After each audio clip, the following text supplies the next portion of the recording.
Hello parents, welcome to show का इस friends. हम सेवन्थ क्लास की एनसीईआरटी का आखिरी अध्याय पढ़ रहे हैं। आखिरी अध्याय 10th चैप्टर 10वां अध्याय रेगिस्तान में जीवन। ठीक है, इसके बाद हम 8th क्लास में प्रवेश कर जाएंगे। 8th क्लास की एनसीईआरटी पढ़ेंगे, उसको लेते लेते फिर हम ऐसे ही करते करते 12th क्लास तक की पूरी एनसीईआरटी आपको हम पढ़ा देंगे। इसी तरह से आप तैयारी करते रहोगे तो आपकी तैयारी बेहतरीन हो जाएगी। ठीक है, तो आगे हम चलते हैं। देखिए, एनसीईआरटी की तैयारी में हमारी जो बुनियाद सीरीज एनसीईआरटी की बुनियाद इसीलिए हमने रखा है कि एनसीईआरटी से हम आपकी जो तैयारी है उसको हम बेहतरीन बना सकें। ठीक, तो एनसीईआरटी में जो हम पीवाईक्यू प्लस सिलेबस, इसका हम विशेष ध्यान रखते हैं कि हम पढ़ें तो हमारे पास दो चीज़ें होनी चाहिए, पीवाईक्यू और सिलेबस। आप देख सकते हैं ये सिलेबस है। पहले हम स्क्रीन पर नहीं लगाते थे, हम अपेक्षा करते थे आपसे कि आप स्वयं से देख लेते होंगे, लेकिन मुझे लगा कि मुझे भी जो है इसको स्क्रीन पर आपके समझ पेश करना चाहिए, दिखाना चाहिए। ठीक है, तो आप देख रहे हैं। आगे चलते हैं। ये देखिए, ये है इंग्लिश में इसलिए लगा रखा है क्योंकि आपको इंग्लिश भी जानना है। ऐसा नहीं है कि हिंदी माध्यम के बच्चे इंग्लिश से दूर रहें। इंग्लिश इसलिए जानना है क्योंकि एक तो आप प्रशासनिक अफसर बनने जा रहे हैं, तो इंग्लिश आपका हिस्सा होना चाहिए। भाषा शैली, आप किसी भी राज्य में प्रवेश करेंगे तो इंग्लिश थोड़ी बहुत आपको आनी चाहिए, और कोई भी कंटेंट आपको पढ़ना होगा, कुछ होगा, तो वहाँ पर भी एनसीईआरटी। और फिर दूसरी बात ये कि आप द हिंदू वगैरह पढ़ेंगे तो उसमें द हिंदू आप अगर पढ़ रहे होंगे तो वहाँ पर भी जो है इंग्लिश आपकी यहाँ से थोड़ा थोड़ा सीखते रहेंगे, तो वहाँ पर या द हिंदू पढ़ेंगे तो वहाँ से यहाँ जो एक समान इंग्लिश की जानकारी होनी चाहिए। और यूपीएससी का जब पीवाईक्यू हल करेंगे तो वहाँ पर भी इंग्लिश, बिना इंग्लिश के पीवाईक्यू सॉल्व नहीं कर पाएंगे। पीवाईक्यू का मतलब मेरा यहाँ पर है कि एग्जाम में जब आप कई सारे क्वेश्चन ऐसे होते हैं कि जो इंग्लिश में होते हैं, मतलब पूर्णतः इंग्लिश में ही क्वेश्चन बनाए जाते हैं, फिर उनको हिंदी में कन्वर्ट करके आपके समझ पेश किया जाता है। तो आप इंग्लिश आपकी अच्छी होगी, अच्छी होने का मतलब सामान्य होगी। सामान्य व्यक्ति को जितना जानना चाहिए उतनी अगर होगी तो आप जो है सारे क्वेश्चन हल करने, समझ पाने की स्थिति में होंगे। हल कर पाना तो एक बहुत बड़ी चीज़ हो गई। फिर भी आप 50 क्वेश्चन आपको केवल हल करने, 50 से 55। मैं आपको इतनी, अभी आप मेरी एनसीईआरटी पूरी पढ़ लोगे तो 30 से 35 प्रश्न तो ऐसे हल करने लगोगे पूरी एनसीईआरटी में। इतना तो मैं आपको जो है 100% दावे के साथ बोल सकता हूँ। ठीक, तो हम देखिए एनसीईआरटी कुछ ऐसे नहीं पढ़ा रहे हैं कि आप कहीं से भी उठा के कुछ भी पढ़ा दें। हमारे एनसीईआरटी का उद्देश्य ये है, ये आप देख सकते हैं यहाँ पर। अब देखिए, ये जो पक्षी हैं इनके बारे में मैंने खोज के इन पक्षियों के चित्र लगाए। यहाँ पर तो बस चर्चा थी कि कौन से पक्षी कहाँ मिलते हैं, किस मरुस्थलीय भाग में, किस क्षेत्र में मिलते हैं। यहाँ पर मैंने देखिए रेड स्टार्ट, रॉबिन, तिब्बती स्नोकॉक, रेवन, हूप, ये देखिए है ना। तो ये देखिए यहाँ के जानवर जो हैं, जैसे ये कुत्ते हैं आपके लद्दाख वाले क्षेत्रों में, हिम वाले क्षेत्रों में याक है। ठीक है, ये जंगली बकरी है। और सबसे बड़ी चीज़ ये कि हमने यहाँ पर बहुत सारे प्रश्न लगा रखे हैं, और जब आप प्रश्न हल करोगे तो जब प्रश्न आप देखोगे, जब आप खूब सारे प्रश्न हल कर लोगे तो आपकी पीटी की तैयारी बेहतरीन हो जाएगी। ठीक है, अब यहाँ पर यूपीएससी के हमने खूब प्रश्न लगाए हैं, क्योंकि अब देखिए खूब प्रश्न लगाने का ऐसा नहीं कि कुछ भी मिल रहा हो तो हम लगा दे रहे हैं। ये प्रश्न देखिए, यहाँ पर जो है इस सिंधु नदी के बारे में बात हो रही थी। सिंधु नदी का यहाँ पर देखिए, ऐसा नहीं कि सिंधु नदी कुछ भी हम उठा के पढ़ा रहे हैं। ये देखिए, ये एनसीईआरटी में चर्चा है भाई। काराकोरम, बीच में जास्कर के बीच में लद्दाख है। लद्दाख का क्षेत्र काफ़ी बड़ा है। यहाँ पर कैलाश पर्वत है। कैलाश पर्वत में बोखुर चा लेक है, मतलब ग्लेशियर है, बोखरचू ग्लेशियर, इससे जो है सिंधु नदी निकलती है। अब इससे प्रश्न आया है। अब कहाँ से आप कह सकते हो कि 7th क्लास की एनसीईआरटी आप अगर ठीक से पढ़ रहे हो तो ये प्रश्न हल कर लोगे कि नहीं हल कर लोगे। ठीक है, आगे भी देखते हैं। ये तो एक मतलब बहुत छोटी बात होगी ये। अब ये देखिए, ये जनजातियाँ हैं। अब आप एनसीईआरटी पढ़ रहे हो, वहाँ पर कुछ समुदाय के बारे में चर्चा होगी। अब डायरेक्ट इसमें ये सवाल तो नहीं हल कर पाओगे, ये 2013 में पूछा गया सवाल, ये हल नहीं कर पाओगे। लेकिन हमारी यूपीएससी में जो पीवाईक्यू पूछे गए, तो पीवाईक्यू हमारी तैयारी का हिस्सा है, हमारी रणनीति का हिस्सा है। और रणनीति का हिस्सा है तो हम जहाँ पर ये जनजाति, हमने देखा कि ये जनजातियों के बारे में यूपीएससी प्रश्न पूछता है, तो हमने यहाँ पर जैसे ही पढ़ा, ये देखिए, देखा वहाँ पे कि कौन कौन सी जनजाति है यहाँ पर, वनस्पति, प्राणी जाति, यहाँ की जनजाति कौन कौन सी रहती है ना। तो जब इनको देखा मैंने, तो तुरंत हमारा दिमाग होना चाहिए कि यार हमें जो है एनसीईआरटी में उन जनजातियों, उन समुदाय के बारे में जानना चाहिए। जैसे यहाँ पर चांगपा समुदाय के बारे में 2012 में पूछा, ये देखिए 2013 में, और फिर 2014 में पूछ लिया एक समुदाय के बारे में। तो हालांकि चर्चा में रहे होंगे तो ही पूछ लिया होगा, या कुछ चीजें ऐसी भी हैं जो चर्चा में नहीं रहती, एनसीईआरटी में पूछ ली, एनसीईआरटी में बेसिक है यहाँ से पूछ लिया, ये चर्चा में है लेकिन उसका बेस जो है वो एनसीईआरटी में मिलेगा आपको, वो आपको एनसीईआरटी में मिलेगा। और जब एनसीईआरटी में मिलेगा तो यूपीएससी वहीं से प्रश्न बना देता है। तो हमारा जो रणनीति है, हमारी जो तैयारी है, हम पीवाईक्यू को देख करके करेंगे। हम कुछ भी उठा के नहीं आपको पढ़ाएंगे। मैं विशेष करके मैं जो कुछ भी उठा के नहीं पढ़ाऊंगा। मैं वैसी कोचिंग नहीं चला रहा हूँ कि मैं आपको कुछ भी पढ़ा दूंगा, ठीक है। कोचिंग का मतलब मैं आपको कोच कर रहा हूँ और बता रहा हूँ मेंटर के तौर पे। तो मैं ऐसा नहीं कि आप देख रहे हो मार्केट में यूट्यूब का चैनल, मुझे देखिए लाभ भी नहीं, सच बताऊं तो मुझे लाभ इसलिए नहीं है कि मुझे ये नहीं बनाना कि मैं यूट्यूब से पैसा कमाऊंगा, ये कर लूंगा वो कर लूंगा, मुझे उससे मतलब नहीं। मुझे मतलब ये है कि आप लोग सफल होइए, बस इतना ही है। बस ये कि मेरा थोड़ा सा नाम हो जाएगा, ये लालच है। नाम इसलिए कि आप सफल होंगे, बस इतना ही लालच है। वो भी आप सफल होंगे तो ही। तो 100 बच्चे अगर पढ़ रहे हैं, 100 अगर सिलेक्ट हो गए तो बहुत बड़ी चीज़ है। मैं ईश्वर से यही कामना करूंगा कि आप सभी सफल हो। लेकिन 10-20 लड़के ऐसे होंगे जो सच में पढ़ने वाले होंगे, वो मुझे वही चाहिए। 10-20 लड़के ही चाहिए। 10-20 लड़के को मैं सिलेक्ट करा दूंगा। अभी आगे हमारी और भी, क्योंकि मैं अभी अकेला हूँ। अकेले का मतलब हम 2 भाई हैं, दोनों एक साथ मिलकर तैयारी करते हैं। तो छोटा भाई है तो वो जो है कंटेंट बना देता है, मैं पढ़ा देता हूँ। कभी वो पढ़ा देता है, कभी मैं कंटेंट बना देता हूँ। हालांकि जो भी इस कोचिंग, इस यूट्यूब चैनल बनाने का श्रेय पूर्णतः उसी को जाता है, ठीक है। मैं नाम अपना मैं अभी चर्चा करने से बचूंगा। आगे और भी जब आप लोग सफल हो गए तब मैं खुल करके अपना नाम बताऊंगा, ठीक है। तो नाम वगैरह आप कमेंट में कभी पूछिएगा भी नहीं, ठीक है। तो आगे चलते हैं, देखिए, ठीक है। तो ये देखिए यहाँ पर है, ये देखिए हमने, देखिए यहाँ पर प्रश्न है तो हमने प्रैक्टिस प्रश्न लगा दिए हैं। आगे और भी देखिए प्रश्न तो भी खोजेंगे। तो यूपीएससी में देखिए प्रश्न तो ऐसे होते हैं लिंकिंग बेस्ड। जब आप 2-3 एनसीईआरटी 2-3 सब्जेक्ट पढ़ लोगे तब आप लिंक करके क्वेश्चन को हल करने की स्थिति में होगे। इसलिए यहाँ पर हम अभी प्रश्न ऐसे आज मैंने नहीं खोजा, मैंने मतलब देखा, लेकिन पूर्णतः डायरेक्ट प्रश्न नहीं मिल रहा था तो मैंने जो उसको नहीं लगाया, ठीक है। तो यहाँ पर झूठ नहीं बोलना कि मैंने देखा और लगाया नहीं, ठीक है। तो जो है तो है। अब मैं यहाँ पर एक आपको जो है जानकारी दे देता हूँ कि हम जो है हमारी एक पीवाईक्यू सीरीज भी चल रही है, जिसमें हम पॉलिटी की पीवाईक्यू 2024 की, पॉलिटी की जो पीवाईक्यू 2024 की चर्चा कर चुके हैं, ठीक है। इसी तरह से हम 2023 की लेकर के आएंगे, 2022, इसी तरह से जो हम 2010 तक 2014 तक लेकर के आएंगे। अगर हमारी आगे भी जो है आप लोग साथ देंगे इसी तरह से, तो आगे भी हम लेकर के आएंगे। इसको हम जहाँ से यूपीएससी ने हिंदी माध्यम 1979 से स्टार्ट किया था, यहाँ से हम देखेंगे यूपीएससी प्री देखेंगे, प्री में कैसे प्रश्न आते थे, ठीक है। हम कुल मिलाकर 1995 से पूरे प्रश्न आपको करा देंगे। इतने के लिए मैं बोल रहा हूँ, 95 से लेकर के 2024 तक के पूरे प्रश्न। तो फिर इसके बाद इसके साथ समय होगा तो 2000 CDS यूपीएससी जो पेपर कंडक्ट कराता CDS NDA के जो GS का पेपर है, ठीक है, जो क्वेश्चन पूछते हैं, CAPF, ठीक है। इसके साथ साथ EPFO, ये जितने भी यूपीएससी कंडक्ट करा रहा है GS बेस्ड क्वेश्चन, ये सब मैं करा दूंगा, ठीक है। तो आप परेशान मत होइए। और तीसरी चीज ये कि हम करंट अफेयर के लिए भी एक प्लान हमारा चल रहा है। तो डेली छोटा भाई है वो लेकर के आएगा daily current affair series, current update के नाम से होगी, ठीक है। इसमें हम देखिए बताने के लिए तो रोज मैं पेपर द हिंदू पढ़ता हूँ, इंडियन एक्सप्रेस पढ़ता हूँ, जनसत्ता पढ़ता हूँ। हालांकि पूर्णतः एक ही पेपर पढ़ता हूँ, लेकिन 2-3 पेपर को भी देख लेता हूँ। जैसे जनसत्ता देख लिया, इंडियन एक्सप्रेस देख लिया, ठीक है। द हिंदू तो मेरा मतलब मुझे पढ़ना ही पढ़ना है, तो इसके साथ साथ 2 पेपर अलग से देखता हूँ।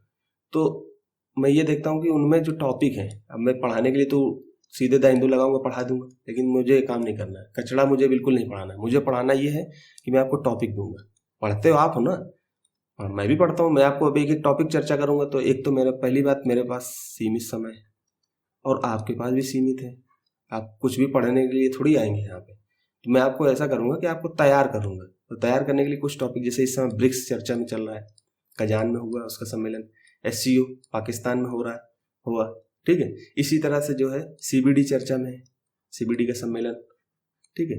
अब इसका बेसिक बताने के लिए कि ये CBD की स्थापना पृथ्वी सम्मेलन 1992 में, ये सब चीजें कोई मतलब नहीं, ठीक। तो ये जो है बताने, बेसिक चीज़ें तो सबको ही बता देगा, लेकिन बेसिक चीज़ें आपको भी तो जाननी।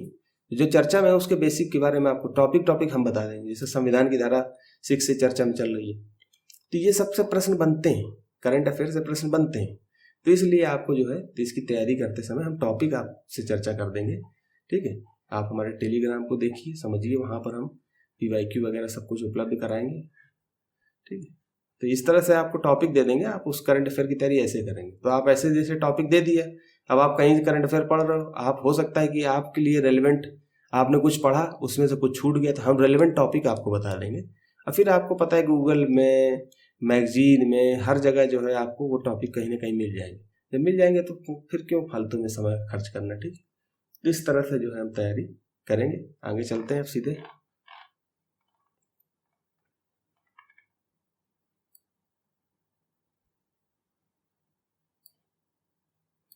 ये आपका रेगिस्तान में जीवन हम पढ़ते हैं यहाँ से। अध्याय 5 में आप पढ़ चुके हैं, हम लोग अभी तक जो भी अध्याय पढ़े थे उसके बारे में बता रहा है। तो अध्याय 5 में था, कुछ चर्चा रही होगी, पढ़ चुके हैं। पेड़ पौधे, पशुओं और मनुष्यों के लिए जल ही जीवन होता है। आप पढ़े थे ना कि जल ही जीवन होता है, हमने जल मंडल वगैरह पढ़ा था। फिर तो जो जल चैप्टर था, है ना, तो उस चैप्टर में चर्चा करी गई है। तो इस चीज़ तो आपको पता है कि जहाँ जल होगा वायु होगी, वहीं पर तो जीवन होगा। ठीक है, तो यहाँ जहाँ पीने के लिए जल ना हो, जहाँ पीने के लिए जल ना हो, मवेशियों के चरने के लिए घास ना हो, मतलब खाने के लिए भोजन ना हो, और फसलों के उगने के लिए जल ना हो, ऐसे स्थान पर किसी भी जीव के लिए जीवन कठिन होगा। बिल्कुल सही है, मतलब वहां पर अस्तित्व ही नहीं रहेगा अगर ये 3 चीजें नहीं होंगी। जलवायु नहीं होगी, स्थल नहीं होगा, तो कोई भी जीव कहाँ पर रहेगा, कैसे उसका अस्तित्व रहेगा। तो ये जल होना जरूरी है, वायु होना जरूरी है। तो ऐसे, तो अब हम विश्व के उन स्थानों के बारे में पढ़ेंगे। कोई बहुत सारे स्थान ऐसे उनके बारे में पढ़ेंगे जहाँ लोग अत्यधिक कष्टकारी तापमान में भी जीना सीख चुके हैं। ठीक, तो रेगिस्तान, ये मरुस्थलीय क्षेत्रों में भी लोग रह रहे हैं। ठीक है, तो उनके बारे में बात कर रहा है। इनमें से कुछ स्थान आग की तरह गर्म है, तो कुछ बर्फ की तरह ठंडे। अब देखिए, मरुस्थल जो होते हैं 2 प्रकार के होते हैं, एक शीत मरुस्थल, ठंडी मरुस्थल, एक ग्रीष्म मरुस्थल या गर्म मरुस्थल। ठीक है, शीत मरुस्थल में टेम्परेचर क्या होता है, कम होता है, तो वहाँ की वायु क्या हो जाती है, शुष्क हो जाती है, आर्द्रता नहीं रहती।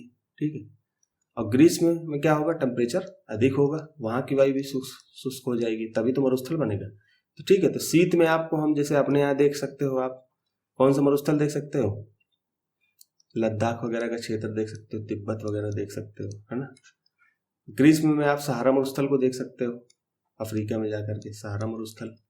ठीक, तो इस तरह से ये विश्व के रेगिस्तानी क्षेत्र हैं। इन क्षेत्रों में कम वर्षा, विरल वनस्पति और चरम तापमान होता है। तो देखिए, मैं सब लिख रहा हूँ, आप इसको केवल देखिए, लास्ट में मैं समरी करा दूंगा, बाकी मैं स्वयं के नोट्स बना रहा हूँ, तो वो नोट्स जब सारी बन जाएगी तो एक साथ PDF बना के आपको उपलब्ध करा देंगे। लेकिन लास्ट में मैं ब्रीफ करके एक पेज में सब कुछ बताऊंगा, तो आप अगर कॉपी लिए हो तो लास्ट में नोट करना, अभी केवल आप समझिए। ठीक, सब कुछ नोट करने के चक्कर में मत रहना।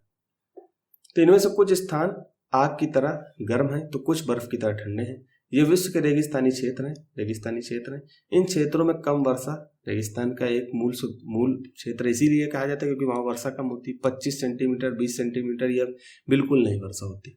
जब जल नहीं होगा तो वहाँ वनस्पतियां भी नहीं होंगी, कुछ वनस्पतियां होंगी तो इसलिए विरल वनस्पतियां होंगी। चरम तापमान वहाँ पर, चरम का मतलब या तो बिल्कुल ही कम होगा, ये तो बहुत अधिक होगा। ठीक, तापमान के आधार पर रेगिस्तान गर्म या ठंडे हो सकते हैं, मैंने यहाँ समझा दिए। इन स्थानों जहां भी थोड़ा बहुत जल उपलब्ध होगा, लोग वहां कृषि के लिए बस जाते हैं। अब जैसे देखिए, जो आपका मैं यहाँ पर चित्र दिखाता हूँ, ये जैसे क्षेत्र है। ठीक, ये सहारा मरुस्थल, ये सहारा मरुस्थल का चित्र हमने यहाँ लगा दिया। अब क्या है कि जैसे कि यहाँ की जो है जो जल, मतलब कि यहाँ जो है मरुस्थलीय स्थान है, पूरी तरह से मरुस्थल है, इस तरह से रेगिस्तान का क्षेत्र, दूर दूर तक आपको जल नहीं दिखाई देगा। ठीक, अब यहाँ पर क्या होता है कि कभी कभी क्या होता है कि यहाँ से जो हवाएं चलती, तो आपने पहले भी चैप्टर में पढ़ा कि जो कैसे टिब्बा का मतलब जैसे कि यहाँ से चली हवाएं, ये मान लो मरुस्थलीय क्षेत्र। ठीक, यहाँ पर बालू है, यहाँ से हवाएं चली इस तरह से, और इस बालू को यहाँ से उठाते हुए यहाँ ले गई, यहाँ इकट्ठा कर दी, तो यहाँ बालू टिब्बा बन जाती है। यहाँ क्या होता है, गर्त बन जाता है। गर्त में क्या होता है, कभी कभी इतने गर्त गहरे हो जाते हैं कि भूमि का जो पानी होता है, भूमिगत जल वो भी हल्का हल्का ऊपर दिखने लगता होता है, हल्का हल्का नमी रहती है। तो यहाँ पर बहुत सारे वनस्पतियां उग जाती हैं, तो वो थोड़ा हरा भरा क्षेत्र हो जाता है। ठीक, तो ऐसे मरुस्थलीय क्षेत्रों में कहीं कहीं है, तो वहां पर जीवन है, तो वहाँ लोग बसने लगते हैं थोड़ा बहुत। फिर क्या है कि नील नदी है, आपको पता ही नील नदी कहाँ से निकलती है, विक्टोरिया लेक से निकलती है व्हाइट नील के रूप में। फिर आगे कौन सी लेक ताना से मिलती है, ब्लू नील, फिर आगे ब्लू नील, फिर भूमध्य सागर में जाकर गिर जाती है।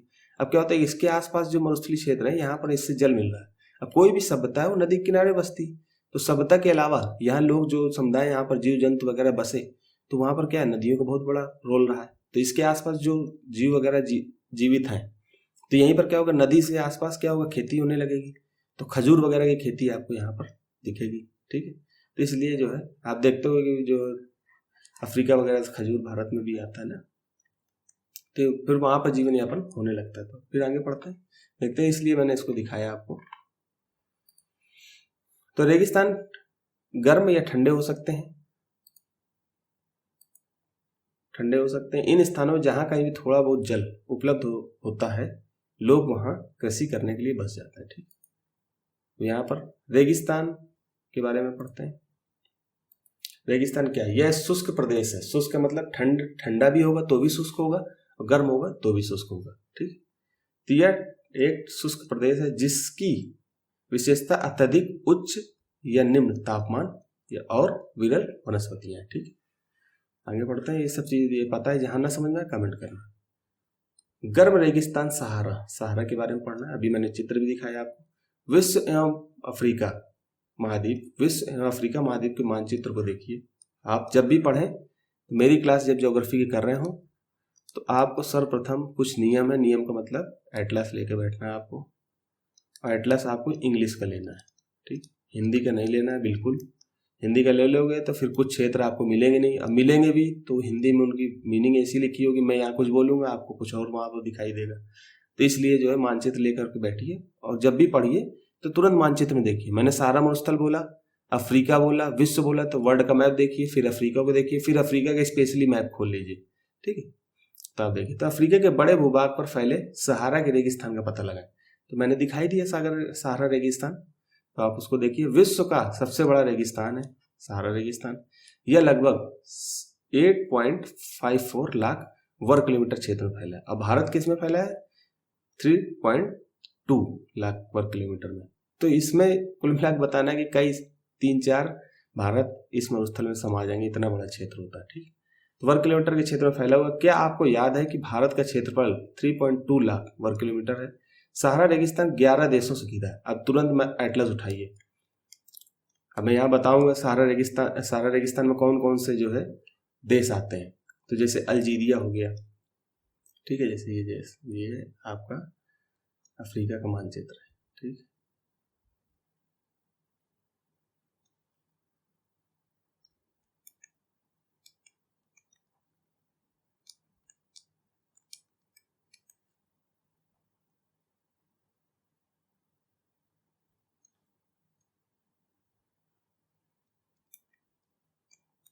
ठीक है, तो ऐसे देख लीजिए इसको, इस तरह से आप वहां पर अफ्रीका के मानचित्र। तो अल्जीरिया, चाड, इजिप्ट जिसको मिस्र बोलते हैं, Libya, Mali, Mauritania, Morocco, Niger, Sudan, Tunisia और पश्चिम सहारा, ये देश ऐसे हैं जहां पर सागरी ये मरुस्थलीय क्षेत्र फैला हुआ है। ठीक, तो इसको देखिए, यूपीएससी हो सकता है भविष्य में क्वेश्चन बना दे, इन देशों को रख दे और 2-3 को हटा देगा, या 2-3 को और रख देगा, उनमें से रखेगा कि किन किन में जो है सारा रेगिस्तान फैला हुआ है, या मैपिंग करने को बोल देगा। तो इन जैसे आप पढ़ रहे हो तो अल्जीरिया के आसपास के देशों को देख लो, चाड के आसपास के देश को देख लो, मिस्र के देश को देख लो। ठीक है, जैसे ये देखिए मैं बता रहा हूँ कैसे देखना है आपको।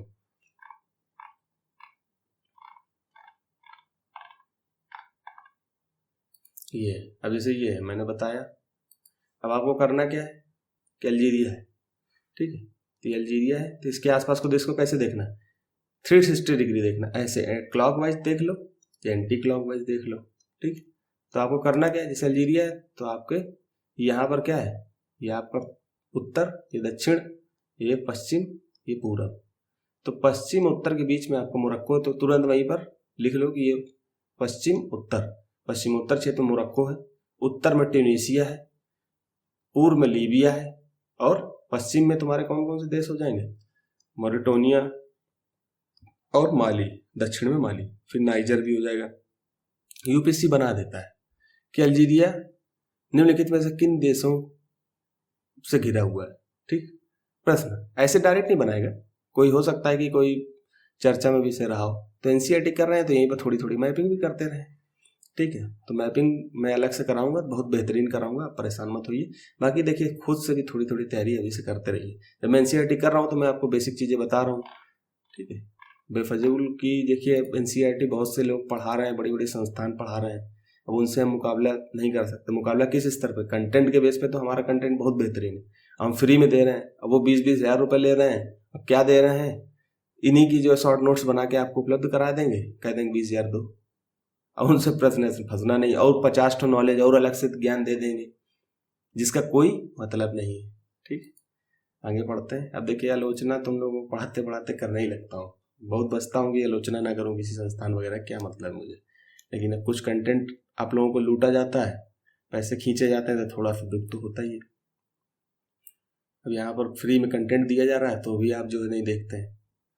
रेगिस्तान के बारे में सोचते समय आपके मस्तिष्क में तुरंत ही रेत का दृश्य आएगा, रेत आएगा कि रेगिस्तान में रेत होती है, बिल्कुल होती है, लेकिन सहारा मरुस्थल की एक खासियत है कि उसमें रेत नहीं होती।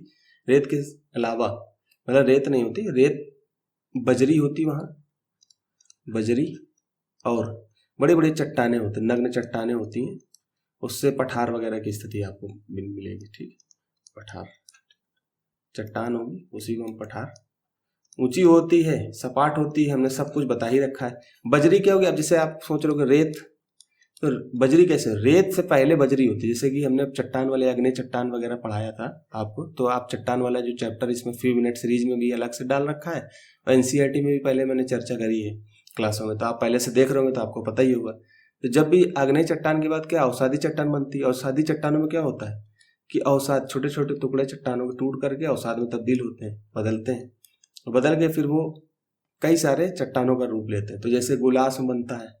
ठीक है, इस तरह से जो है छोटे छोटे जो है बनेंगे। तो रेत सिल्ट वगैरह भी बनती है, तो रेत पहले, रेत क्या होती है, रेत जो लास्ट में बनती है, उससे जो बड़ा उसका आकार, रेत से बड़ा आकार बजरी का होता है, बजरी जो है रेत से बड़े आकार की होती है। बजरी का और भी, बजरी को तो और तोड़ दोगे तो रेत में तब्दील हो जाएगी, तो रेत से पहले तो बड़ी, इसलिए इसको कह रहे हैं कि मरुस्थल बालू की विशाल परतों से ढका हुआ ही नहीं, वरन, वरन का मतलब लेकिन, परंतु, किंतु, है ना, वस्तुतः वहां बजरी के मैदान और नग्न चट्टान सतह वाले उत्थित पठार भी पाए जाते हैं। अब ये शब्दावली देखिए यहाँ से पढ़ते पढ़ते सीखे हम, मुझे भी जब मैं पढ़ता था तो मुझे भी इसका शब्द नहीं पता होते थे, 7-8 साल पहले जब मैं पढ़ता था तो इन सब शब्दावलियों के बारे में मुझे नहीं जानकारी होती थी, तो इनको मैं सर्च करता था। अच्छा, वो हमारे समय में गूगल भी बिल्कुल नया नया आया था, तो उसके लिए पैसे बहुत ज़्यादा देने पड़ते थे। अब 2G 3G चलता था, 2-2 3-3 सेकंड, 1-1 मिनट जो है इंतजार करना पड़ता था।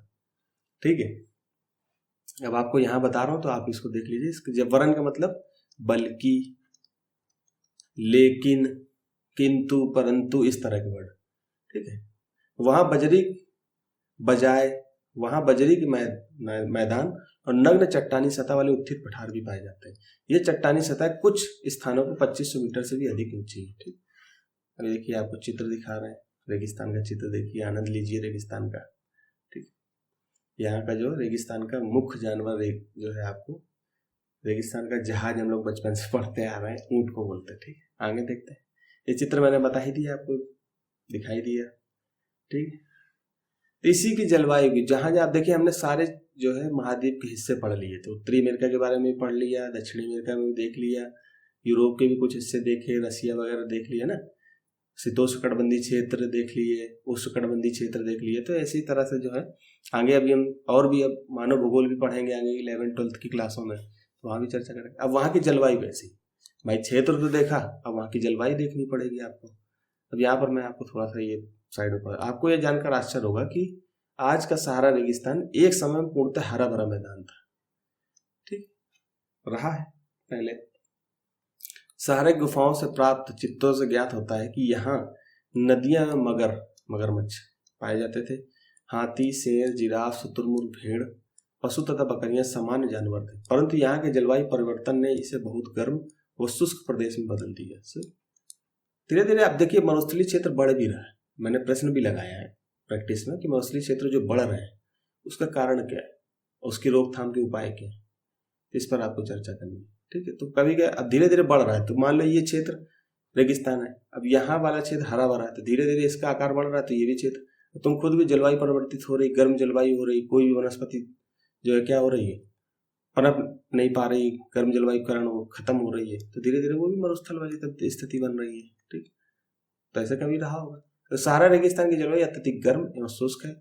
यहाँ की वर्षा ऋतु अल्पकाल के लिए होती है। यहाँ आकाश बादल रहित एवं निर्मल होता है। निर्मल मतलब खाली होता है। अब देखिए मैं आपको अलग से जानकारी देता हूँ।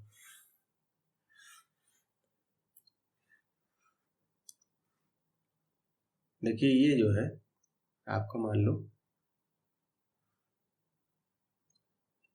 अफ्रीका महाद्वीप, ठीक है,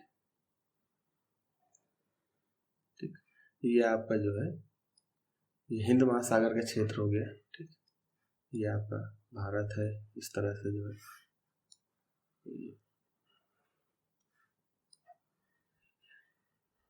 ये आपका ये अटलांटिक महासागर का क्षेत्र हो गया। ठीक, अब क्या होता है कि जैसे ये मरुस्थल है, ये आपका महाद्वीप है। ठीक, महाद्वीप हो गया, महाद्वीप के बगल में आपका समुद्र है। अब समुद्र का आप तो पता है ना, जैसे ये समुद्र है तो समुद्र का ये पूर्वी हिस्सा हो गया, ये आपका पश्चिमी हिस्सा हो गया। महाद्वीप है ये, तो महाद्वीप का ये क्या हो गया, पूर्वी हिस्सा हो गया, ये आपका पश्चिमी हिस्सा। तो महासागर का पश्चिमी हिस्सा और महाद्वीप का पूर्वी हिस्सा एक ही होता है। तो यहाँ पर वही है कि महाद्वीप का पूर्वी हिस्सा और महासागर का पश्चिमी हिस्सा ये।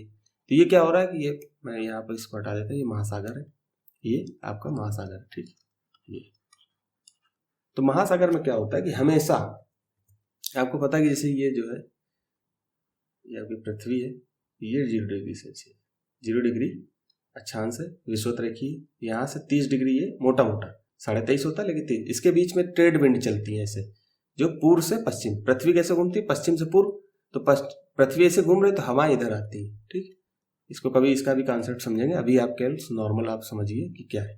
तो क्या कि ये जो है उष्णकटिबंधीय क्षेत्र है, ये आपको उष्णकटिबंधीय क्षेत्र है 23 से 23.5 अंश से नॉर्थ से 23.5 अंश साउथ। ठीक, नॉर्मल। तो ये उष्णकटिबंधीय क्षेत्र, उष्णकटिबंधीय क्षेत्र में क्या होती है, व्यापारिक पवनें चलती, जो क्या करती हैं, ऐसे चलती हैं, ऐसे, ये ऐसे, ये ऐसे। तो ये क्या होता है अब यहाँ उष्णकटिबंधीय क्षेत्र में तो ऐसा थोड़ी कि महाद्वीपीय के ऊपर के लिए उष्णकटिबंधीय क्षेत्र होगा, यहाँ पर जो भी महासागर होंगे तो महासागर के ऊपर। तो यहाँ पर क्या होता है, तापमान अधिक होता है, तापमान अधिक होने के कारण क्या होता है, व्यापारिक पवनें ऐसे चलती। तो क्या होता है कि महाद्वीप के जो पश्चिमी हिस्से हैं, सॉरी पूर्वी हिस्से हैं, महाद्वीप के जो पूर्वी हिस्से हैं तो वहां पर खूब आर्द्रता होती है, तो यहाँ जल आदमी जो है पवनें जल ग्रहण करेंगी और ऐसे बारिश करते करते आगे बढ़ती जाएंगी। तो जो महाद्वीप का पश्चिमी हिस्सा अधिकतर उष्णकटिबंधीय क्षेत्र में वो मरुस्थलीय हिस्सा माना होता है। आप भारत का भी हिस्सा देख लीजिए, ये आपका गुजरात वाला क्षेत्र, ये आपका जो है, तो ये जो क्षेत्र है आपका राजस्थान और गुजरात वगैरह क्षेत्र, तो यहाँ से बंगाली खाड़ी से बारिश हो जाती है, यहाँ से आती है तो ये बारिश हो जाती है थोड़ी बहुत। तो यहाँ पर क्या होता है, राजस्थान में अरावली पर्वत है तो वो समानांतर है, तो ये पवनें ऐसे निकल जाती है, तो यहाँ बारिश नहीं हो पाती है। दूसरी बात ये क्या कि यहाँ से जो बंगाली खाड़ी से आर्द्रता लेती, तो यहाँ उड़ीसा वगैरह के क्षेत्रों में अभी देखना, अभी तूफान आया दाना, तो क्या होगा, यहाँ पर बारिश खूब होते होते यहाँ खूब होगी, यहाँ खूब, दिल्ली आते आते धीरे धीरे कम होती जाएगी, फिर राजस्थान के आगे वाले क्षेत्रों में कम होती, बिल्कुल कम हो जाएगी। ठीक है, तो ये जो पूर्वी पश्चिमी हिस्सा होता है वो हमेशा महाद्वीप का पश्चिमी हिस्सा में रेगिस्तान मरुस्थलीय क्षेत्र माना हो जाता है, तो उसका कारण यही है। ठीक है, और दूसरी चीज ये कि यहाँ का जैसे दिन के समय यहाँ का टेम्परेचर बहुत अधिक होगा, ठीक है, और रात के समय टेम्परेचर बिल्कुल कम हो जाएगा। तो क्या होता है कि जैसे यहाँ से आर्द्रता लेके गए तो यहाँ का जो तापमान है, वहाँ के जो जलवायु होगी, वहाँ का जो मतलब एटमॉस्फेयर होगा उसमें आर्द्रता होगी, वहाँ की वायु में क्या होगी, वायु में आर्द्रता होगी। ठीक है, आर्द्रता होगी तो जो सूर्य की किरण, ये सूर्य है, सूर्य की किरण मान लो ये आपका स्थान है, ये प्रवेश की तो SWR के रूप में प्रवेश करती है। SWR का मतलब शॉर्ट वेव रेडिएशन, पहले मैं बता चुका हूँ। तो शॉर्ट वेव रेडिएशन के रूप में प्रवेश करी और प्रवेश करने के बाद दिन भर जो है इसमें खूब तापमान रहा, और तापमान होने के साथ यहाँ की वायु क्या होगी, गर्म होगी तो यहाँ पर जो जल है, यहाँ जल है तो वो इससे आर्द्रता लेकर के सामान्य तरंग के रूप में बादल बन जाएंगे। अब क्या होगा, शॉर्ट वेव रेडिएशन के रूप में महाद्वीप के हिस्से को, ये जल के भाग को क्या होगा, आर्द्रता प्राप्त हुई। इसके बाद रेगिस्तान की बात कर रहा हूँ, तो रेगिस्तान में क्या होगा, रेगिस्तान को छोड़ करके इस हिस्से की बात कर रहा हूँ, यहाँ पर इस हिस्से को देखो जो पूर्वी हिस्सा है। अब यहाँ पर क्या होगा कि आर्द्रता प्राप्त, सूर्य की रोशनी प्राप्त हुई, हीट यहाँ बढ़ गया। हीट के रात में क्या होगा, अब धीरे धीरे हीट जब सूर्य यहाँ से निकल जाएगा दूसरी जगह जाएगा तो क्या होगा कि यहाँ पर जो है हीट धीरे धीरे क्या होगा, लॉन्ग वेव रेडिएशन के रूप में ऐसे करके वापस जाएगा। तो बादलों से टकरा करके फिर वापस आ जाता है, कुछ निकल जाती है उसमें, कुछ रह जाती हीट, कुछ रह, फिर वो टकरा करके, तो यहाँ का जो टेम्परेचर होता है दिन में जितना रहता है, मान लो दिन में 45 डिग्री सेल्सियस, तो रात में क्या होगा, बहुत ज्यादा 10-5 डिग्री, 40 डिग्री सेल्सियस या 38-37 डिग्री सेल्सियस रहेगा तापमान। तो यहाँ का टेम्परेचर डिफरेंस जो होता है ना, टेम्परेचर डिफरेंस, शॉर्ट में लिख रहा हूं, ठीक है, टेम्परेचर डिफरेंस क्या होगा, बिल्कुल कम होगा। ठीक, आइए, तो टेम्परेचर डिफरेंस क्या होगा, बिल्कुल कम होगा यहाँ का, क्योंकि दिन में देखिए 45 डिग्री और रात में कितना 38 डिग्री, तो ये टेम्परेचर कितना 60 डिग्री सेल्सियस का ही टेम्परेचर का अंतर है, तापमान का अंतर, जिसको ताप अंतर बोलते हैं, दोनों को मिला दोगे तो ताप अंतर हो जाएगा। ठीक, तो ये क्या 7 डिग्री। अब रेगिस्तानी एरिया में यहाँ पर क्या होगा, अब इसके हिस्से को मैं यहाँ ले लेता हूँ, ठीक है, यहाँ अब सूर्य की रोशनी यहाँ भी पड़ रही है, ऐसे पड़ रही है ऐसे, अब क्या होगा, यहाँ की हीट बढ़ती जाएगी, शॉर्ट वेव रेडिएशन के रूप में आएगा सूर्य की रोशनी, दिन भर उसमें यहाँ प्राप्त हुई। इसके रात के समय यहाँ पर आर्द्रता नहीं, आर्द्रता नहीं तो बादल नहीं बनेंगे, बादल नहीं बनेंगे, बादल जब होंगे नहीं तो ये क्या होगा, हीट सारी जितनी ली और ये सारी जो है रात को सारी जो है वापस चली जाती है लॉन्ग वेव रेडिएशन के रूप में, लॉन्ग वेव रेडिएशन के रूप में ये जो उष्मा आई सूर्य से, ये सूर्य से उष्मा जो आ रही है ये लॉन्ग वेव रेडिएशन के रूप में वापस चली जाती है, अंतरिक्ष में प्रवेश कर जाती है। ठीक है, तो यहाँ का जो तापमान दिन का मान लो 50 डिग्री सेल्सियस था, तो रात में क्या पता 20 degree Celsius, 15 degree Celsius, 10 degree Celsius, 0 degree तक भी हो सकता है। तो यहाँ का टेम्परेचर क्या है, यहाँ पर 30 डिग्री का अंतर समझ में आ रहा है, 40 डिग्री का अंतर समझ में आ रहा है। यहाँ कितना आ रहा था, 7 डिग्री का आ रहा था, तो यहाँ का टेम्परेचर डिफरेंस क्या है, बहुत कम है। यहाँ का ताप अंतर, टेम्परेचर डिफरेंस सबसे ज्यादा है, तो मरुस्थलीय क्षेत्र का टेम्परेचर डिफरेंस अधिक होता है। ये बेसिक चीज थी, मैंने यहाँ पर समझा दी। ठीक, आगे चलते हैं। तो सहारा रेगिस्तान की जलवायु अत्यधिक गर्म एवं शुष्क है। यहाँ की वर्षा ऋतु आप अल्पकाल के लिए वर्षा होती है। यहाँ की वर्षा ऋतु अल्पकाल के लिए होती है। यहाँ आकाश बादल रहित एवं निर्मल होते हैं, निर्मल मतलब साफ होते हैं, बादल नहीं होता है। यहाँ नमी संचय होने की अपेक्षा तेजी से वाष्पित हो जाती है। नमी जो है यहाँ पर थोड़ी सी आएगी, थोड़ी बहुत नमी होगी भी तो इतना गर्म तापमान है, तुरंत वाष्पित होकर ऊपर उड़ करके दूसरे क्षेत्र में चली जाएगी। हवाएं भी तेज चलती है। दिन अविश्वसनीय रूप से गर्म होते हैं, दिन गर्म होते हैं। दिन के समय ताप लगभग 50 डिग्री सेल्सियस के आसपास रहता है, ऊपर भी रहता है, उससे भी 50-55 तक भी पहुंच जाता है, जिससे रेत एवं नग्न चट्टानें अत्यधिक गर्म हो जाती है, मैंने बताया ना। और रेत जो होती है उसमें ताप ग्रहण करने की क्षमता बहुत अधिक होती है और फिर वापिस भी भेजने की क्षमता होती है। ठीक, ग्रहण करेगा, बहुत तेज गर्म हो जाएगा, दिन में इतना गर्म होगा कि वहां पर आसपास में उसकी वजह से भी वहां का टेम्परेचर बढ़ जाता है। वायुमंडल का तो 50 डिग्री और रेत में जो गर्मी पैदा हो गई उससे भी 5-6 डिग्री और एक्स्ट्रा बढ़ जाता है। ठीक है, तो इनके ताप का विकिरण होने से चारों तरफ सब कुछ गर्म हो जाता है, रातें अत्यधिक ठंडी होती है। वही मैंने कहा ना, शॉर्ट वेव रेडिएशन सूर्य से प्राप्त हुई, ये मान लो यहाँ प्राप्त हुई, फिर लॉन्ग वेव रेडिएशन के रूप में वापस निकल जाती है। बादल है नहीं तो वापस नहीं आएंगी, तो ऊपर अंतरिक्ष में निकल जाएंगे इसकी गर्मी, तो यहाँ पर जो है टेम्परेचर सबसे कम हो जाएगा, टेम्परेचर डिफरेंस अधिक हो जाएगा। ठीक, ये शब्दावली न समझ में आए तो एक बार कमेंट करना, कुछ भी मैं बिल्कुल बताने के लिए तैयार हूँ। तथा तापमान गिरकर हिमांक बिंदु, हिम जहां से हिम बनना स्टार्ट हो जाती है, हिमांक बिंदु लगभग 0 डिग्री सेल्सियस तक पहुंच जाता है। ठीक, यहाँ पर तो ये सबसे में 0 डिग्री तक भी पहुंच जाता है। वनस्पति जात और प्राणी जात, वहां के वनस्पति जात और प्राणी जात कौन कौन से पाए जाते हैं, तो आपको पता है कि मरुस्थली पहले भी पढ़ चुके हैं। मरुस्थली क्षेत्र में आपको कैक्टस, खजूर जैसे पेड़ मिलते हैं ना, तो यहाँ पर सारा रेगिस्तान की वनस्पतियों में कैक्टस, खजूर के पेड़, अकेसिया के बारे में स्पेशल आप इसको नोट कर लेना। ठीक, अकेसिया भी एक वृक्ष है, छोटा सा पौधा, उसके बारे में पाया जाता है। यहाँ कुछ स्थानों में मरुद्यान खजूर, मरुद्यान का मतलब मरुस्थली उद्यान, बगीचे खजूर के पेड़ों से घिरे होते हैं। हरित द्वीप पाए जाते हैं, छोटे छोटे द्वीप जो होंगे ना, छोटे से हरे भरे द्वीप मिल जाएंगे। जैसे पूरा मरुस्थली क्षेत्र है, यहाँ पर हरा सा जो है थोड़ा बहुत हरा भरा क्षेत्र होगा तो उसको हरित द्वीप कहते हैं। वहां पर जो जानवर मिलते हैं, जैसे ऊंट मिल जाएगा, वो तो पता ही है रेगिस्तान का जो है जहाज है ऊंट। फिर लकड़बग्घा मिलेगा, सियार, लोमड़ी, बिच्छू, सांपों की विभिन्न प्रजातियां, एवं छिपकली यहाँ के प्रमुख जीव होते हैं। ये होता है ना जमीन में अपने अंदर घुसे रहते हैं। आगे पढ़ते हैं, देखते हैं। ये देखिए रेगिस्तान का क्षेत्र, तो छूट तो नहीं रहा पीछे, बिल्कुल नहीं छूट रहा, इसलिए मैंने देख लिया। छूटना नहीं चाहिए, सब कुछ बताऊंगा। यहाँ पढ़ लेते हैं। रेगिस्तान का चित्र कितना बढ़िया लग रहा है, देखने में अच्छा है। वहां पर रह लोगे ना, हालत खराब हो जाएगी। ये द्वीप एक तरीके से हरा भरा थोड़ा बहुत देखते हैं, द्वीपी क्षेत्र था। अब यहाँ खेती जहाँ पर अभी मैंने बताया ना नील नदी जैसे, तो उसके आसपास थोड़ी बहुत खेती होने लगी थी इस तरह से। तो सहारा के अल अजीजिया क्षेत्र, इसको तुरंत एटलस देखिए, एटलस में अल अजीजिया क्षेत्र में जो त्रिपोली लीबिया के दक्षिण में, त्रिपोली लीबिया के दक्षिण में स्थित है। कौन? अल अजीजिया। अल अजीजिया के बारे में देखना। यहाँ सबसे अधिक तापमान 1922 में 57.5 मतलब 57.7 डिग्री सेल्सियस, 57.7 डिग्री सेल्सियस दर्ज किया गया था 1922 में। तो खैर पहले की बात होगी, यूपीएससी पूछेगा नहीं, लेकिन फैक्ट नहीं पूछता। लेकिन यह है कि एक जानकारी समान होना चाहिए कि ऐसा हुआ था। अब 1922 ना याद कर लेना, फैक्ट केवल आपको याद करना है कि इतिहास में भी इतना डिग्री सेल्सियस रहा है तापमान यहाँ का। ठीक है। वैज्ञानिकों को तो यहाँ से मछलियों के कंकाल भी मिले, इसका मतलब पहले यहाँ पर जीव जंतु रहे होंगे, इसीलिए तो बोला गया कि पहले हरा भरा क्षेत्र था। आपके अनुसार ये क्या हो सकते हैं, गैस करिए, बताइएगा फिर अभी कमेंट करके।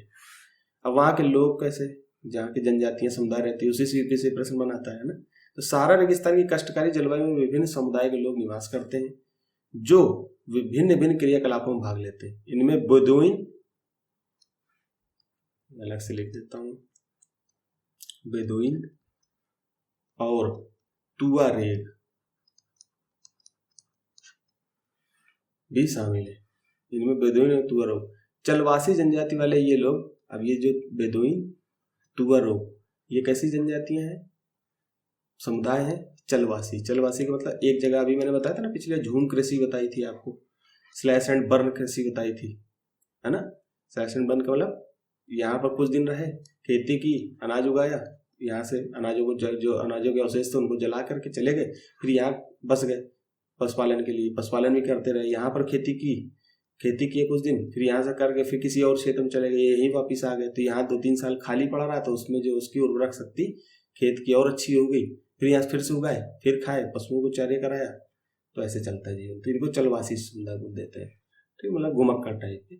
तो बेदुइन और तुआरेग 2 जनजातियां हैं, इनके बारे में तो यूपीएससी पूछ सकता है कि सहारा मरुस्थल में यह बेदुइन और तुआरेग, पहले पूछा है ना। देखिए मैं फिर से दिखा देता हूँ प्रश्न आपको।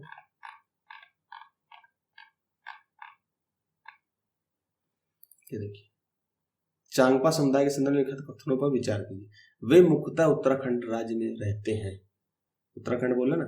वे अच्छे किस्म का ऊन देने वाले पसीना, अब ऐसे पूछ लेता है, उन्हें अनुसूची। अब खैर भारत का प्रश्न है थोड़ा, लेकिन विश्व का पूछेगा तो नॉर्मल पूछ लेगा, या विशेष तरह से कोई चर्चा में रहा तब पूछ लेगा।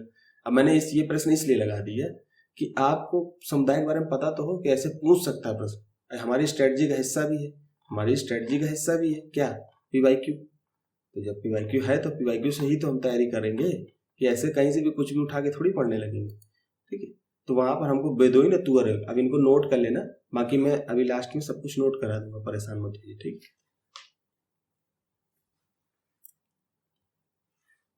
तो भेड़ एवं ऊंट, भेड़ ऊंट चलवासी जनजाति, ये लोग बकरी, भेड़, ऊंट, घोड़े जैसे पशुधन को पालते हैं। इन पशुओं से इन लोगों को दूध मिलता है। ठीक है। डेयरी प्रोडक्ट, अभी मैंने अफ्रीका वगैरह वेल्ड के जो क्षेत्र बताया था, वेल्ड जो घास के मैदान होते थे, वहां पर भी दुग्ध उत्पादन किया जाता था और उसका निर्यात भी करते थे। वो लोग खाते थे, जो बच जाता था उसका निर्यात करते थे।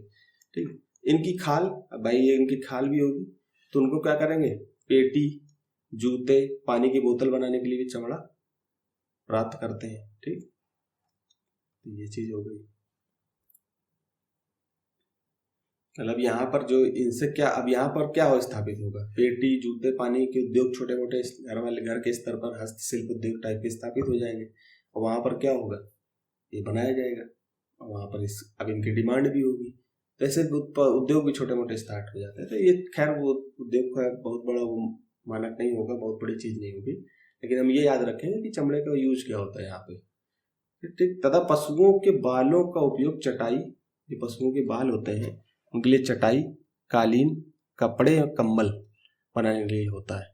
धूल भरी आंधियों गर्म वायु से बचने के लिए ये लोग भारी वस्त्र पहनते हैं। आपको पता, आप देखते हो ना शेख वगैरह जो देखते हो दुबई वगैरह क्षेत्र में, शेख वगैरह कैसे बड़े बड़े भारी वस्त्र पहनते हैं, सर तक ढक लेते हैं गर्मी की वजह से ना। धूल चलती ना, धूल आंखों में ना घुस जाए, तो आंख सर पे भी जो है साफा टाइप का पहने रहते हैं और मुंह भी ढका रहता है। जैसे वहाँ की महिलाओं या भारत में वहीं से चलन चला है बुर्का वगैरह, जैसे आप देख सकते हो बुर्का का चलन मुख्यतः वहीं का है। फिर वो हमारी संस्कृति का हिस्सा बन जाता है, धर्म के द्वारा जोड़ दिया जाता है, तो फिर पूरे विश्व में फैल गया धीरे धीरे, है ना। तो बुर्का वगैरह फिर वहीं से आया। सहारा मरुद्यान, मरुद्यान मतलब मरुस्थली उद्यान। मिस्र, इजिप्ट, इजिप्ट आपने देखा होगा, इजिप्ट फिर से दिखा देता हूँ आपको।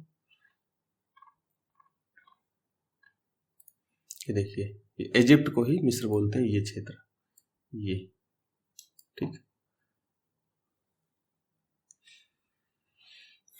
ये क्षेत्र आपका इजिप्ट वाला, ठीक है। आगे चलते हैं, तो वहां क्या होता है, सहारा मरुद्यान में मिस्र में नील घाटी, नील नदी उसके आसपास जो घाटी उसके आसपास का क्षेत्र में निवास में मदद करती। नील नदी जो घाटी होती है लोगों के निवास, अब आसपास जल होगा तो वहां पर आसपास लोग होंगे, वहां पर फिर खेती की जाएगी। जहाँ जल की उपलब्धता होने से लोग खजूर के पेड़ उगाते हैं। यहाँ चावल, भाई पानी होगा तो चावल, गेहूं, जौ, सेम जैसी फसलें उगाई जाती हैं। ठीक, यूपीएससी बना सकता है कि मरुस्थलीय क्षेत्र में चावल नहीं उगता है, कंटेंट रख देगा। अब तुम कहोगे कि यार कैसे नहीं उगता, तुम कहोगे नहीं उगता होगा यार वहाँ पानी नहीं है, लेकिन कहीं तो उग रहा है ना, तो अपवाद हो जाएगा वो। तो ऐसे प्रश्न कॉमन सेंस के प्रश्न होते हैं। मिस्र में उगाई जाने वाली कपास पूरे विश्व में प्रसिद्ध है।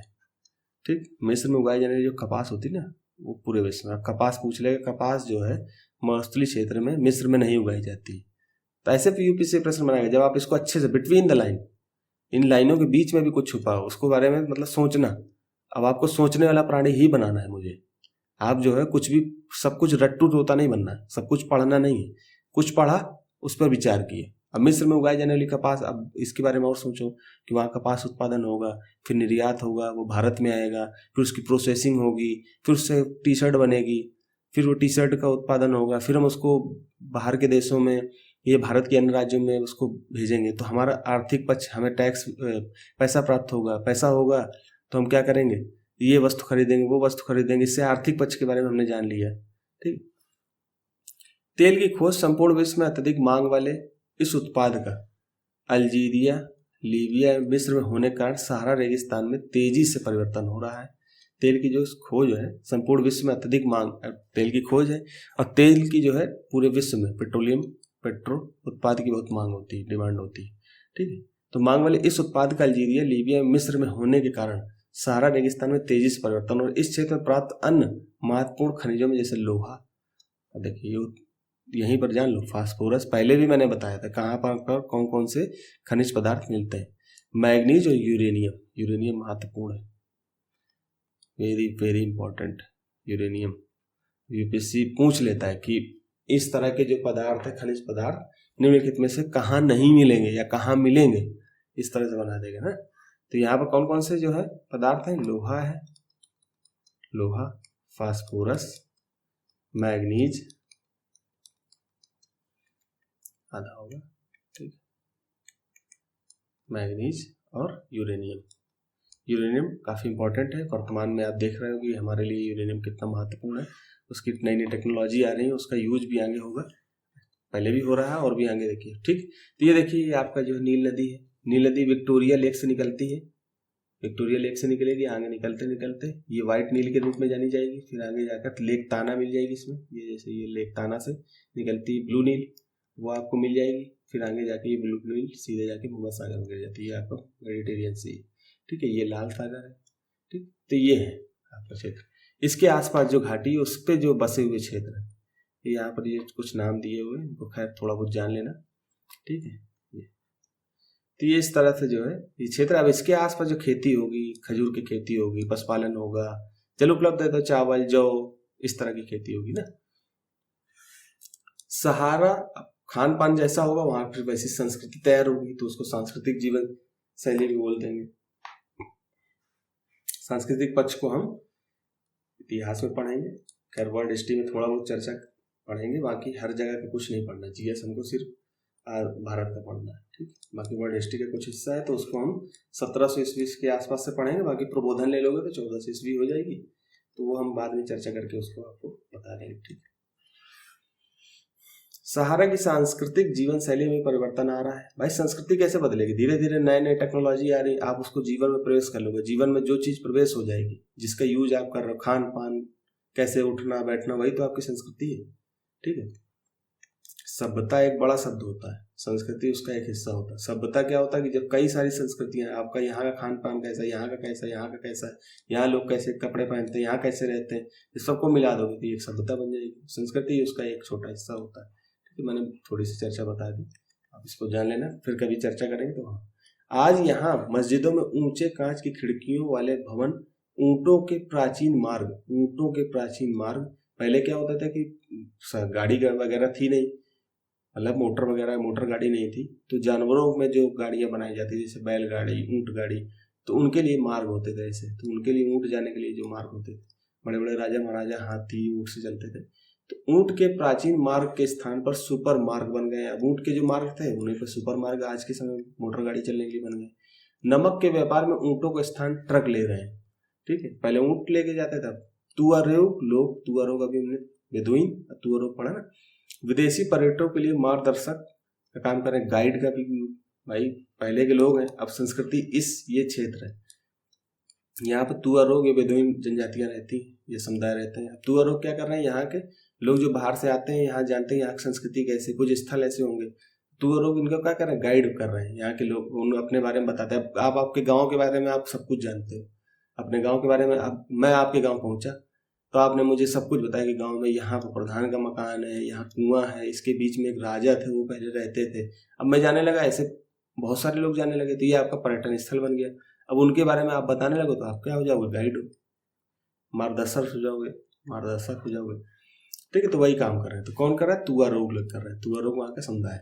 आज अनेक चलवासी जनजाति यही है, लोग शहरी जीवन में की ओर जा रहे हैं। आप देखिए तो कि अब ग्रामीण से जो लोग नगरीकरण की ओर, नगरीकरण कैसे बन रही है, हम ही आपके नगर में जाने से बन रही है। ये सोसाइटी का भी पार्ट है, हमें इंडियन सोसाइटी, सोशल जस्टिस वगैरह में पढ़ना होता है, इंडियन सोसाइटी में मुक्ता पढ़ना है, ठीक है। बेसिक सिलेबस देखिएगा, उसमें लिखा हुआ साहब। तो इसके बारे में, तो जनजाति लोग शहरी जीवन की ओर जा रहे हैं, जहाँ वे तेल एवं गैस के कार्यों में नौकरी होते हैं। तेल पर वहाँ पर रिफाइनरी, जो तेल जो है रिफाइन होता है, तो वहाँ पर रिफाइनरी फैक्ट्रियाँ, वहाँ पर जो है, यहाँ गांव से लोग, ये गांव से आए शहर में लगी फैक्ट्रियाँ, ठीक है। तो वहाँ गैस, रिफाइन, तेल वगैरह का रिफाइन होता है, तो वहाँ पर नौकरियाँ ढूंढते हैं, शहर आ गए। ये चीज़ के बारे में बता रहा है, ठीक है। तो कुछ छूटा तो नहीं, आगे देखते हैं। साइड में जो लिखा पहले हम उसको पढ़ते हैं। जब रेत को पवन उड़ा ले जाती है तो वहाँ गर्त बन जाते हैं, जहाँ गर्त में भूमिगत जल सतह पर आ जाता है, ठीक है। तो मैंने बताया था वही चीज़ आपको। वहाँ मरुद्यान बनते हैं। मरुद्यान का मतलब वहाँ धीरे धीरे क्या होता है, एक बगीचा टाइप का मरुस्थली, ये मरुस्थल है, यहाँ मैंने पहले बता दिया। तो यहाँ पर क्या हो गया, बालू जो है उड़ करके इधर आ गई, यहाँ गर्त बन गई। गर्त इतना ज़्यादा बन गया कि जो भूमिगत जल है वो ऊपर आ जाएगा। तो यहाँ पर क्या होगा, हल्की सी नमी रहेगी, ये तालाब टाइप का, हल्का, ज़्यादा पानी नहीं रहता। तो यहाँ क्या होगा कि यहाँ पर थोड़ा जल होगा, तो यहाँ वनस्पतियाँ होंगी, तो खजूर वगैरह, पेड़ वगैरह। तो यहाँ पर जब हरा भरा मैदान होगा ना, तो क्या हो जाएगा, एक तरीके से मैंने पीछे देखो दिखा रहा हूँ मैं, ये इस तरह से थोड़ा बहुत जो नमी आ जाएगी, तो इस तरह से पेड़ वगैरह हो जाएंगे, उन्हीं को बोल रहा है, ठीक। तो क्या हो जाएगा, मरुद्यान बनते हैं ये क्षेत्र। रेड पेन ले लेता हूँ। ये क्षेत्र उपजाऊ होते हैं, लोग इनके आसपास निवास करते हैं, ठीक है। लोग इनके आसपास निवास करते हैं एवं खजूर के पेड़ तथा अन्य फसलें उगाते हैं। कभी कभी यह मरुद्यान असामान्य रूप से बड़ा भी हो सकता है। मोरक्को में टैफिलालेट मरुद्यान ऐसा है, एक मरुद्यान का टैफिलालेट नाम है। ये देखिए आप मोरक्को में, मोरक्को आप मैप में देखिएगा, मैंने पहले बता दिया ना, अल्जीरिया के ऊपर इधर मोरक्को है।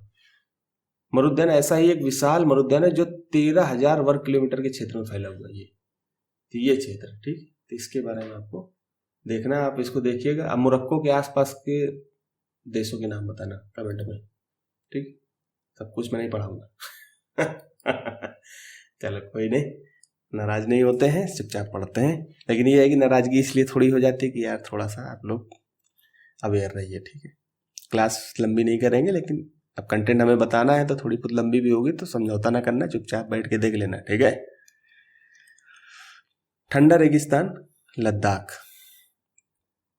अब देखिए हमने गर्म पढ़ लिया, मरुस्थल था, कैसा था, एक गर्म है, गर्म के बारे में हम सारक पढ़ लिए, और ठंडे के बारे में पढ़ना है, ठीक है।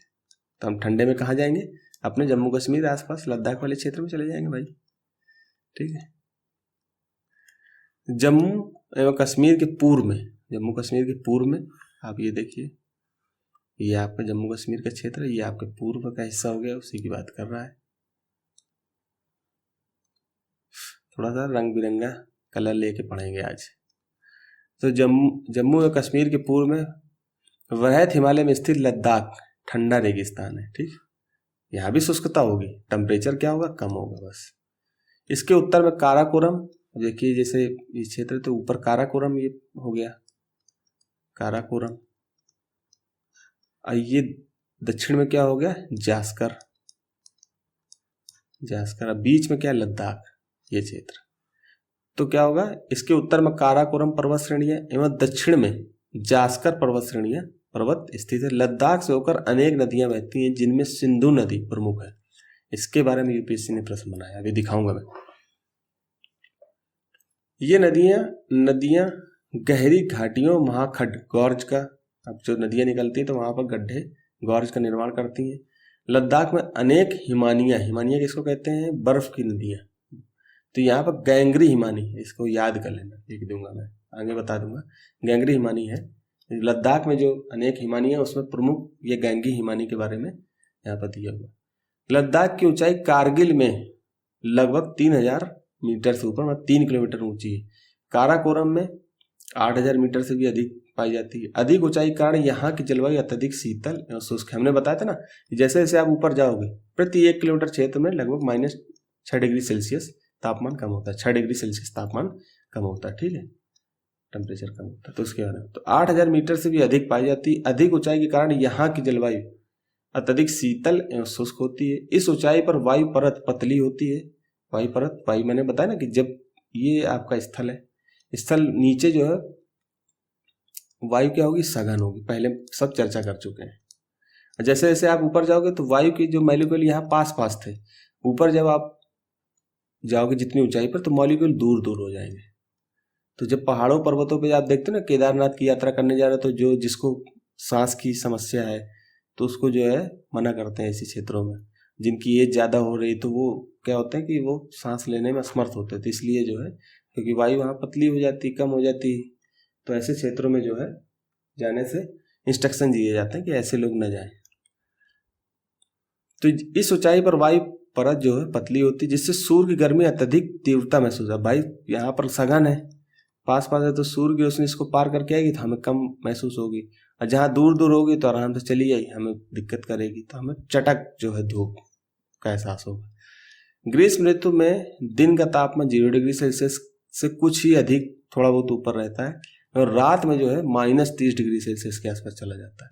और यहाँ पर हमारे देश के सिपाही, जिनके लिए एक सैल्यूट बनता है, हमारे सिपाही आर्मी मैन हमारे देश की रक्षा करते हैं, उनके लिए एक सैल्यूट बनता है, ठीक है।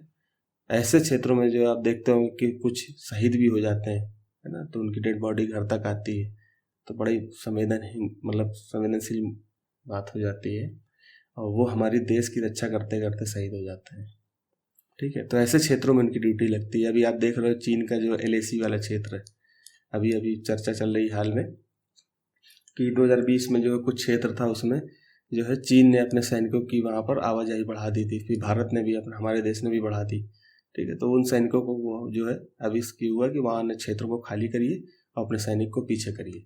अब ऐसे मुठभेड़ हो गई तो कई शहीद हो जाते हैं जवान, है ना। तो -3 डिग्री सेल्सियस से नीचे चला जाता है। शीत ऋतु में यह बर्फीला ठंडा हो जाता है, मतलब शीत ऋतु में बहुत ठंडा हो जाता है। तापमान लगभग हर समय -40 डिग्री सेल्सियस से नीचे ही रहता है शीत ऋतु में, क्योंकि यह हिमालय के वृष्टि छाया क्षेत्र में स्थित है, अतः यहाँ का वर्षा बहुत ही कम होती है। अब वृष्टि छाया क्षेत्र क्या होता है, जैसे कि मान लो ये पर्वत है, ठीक है।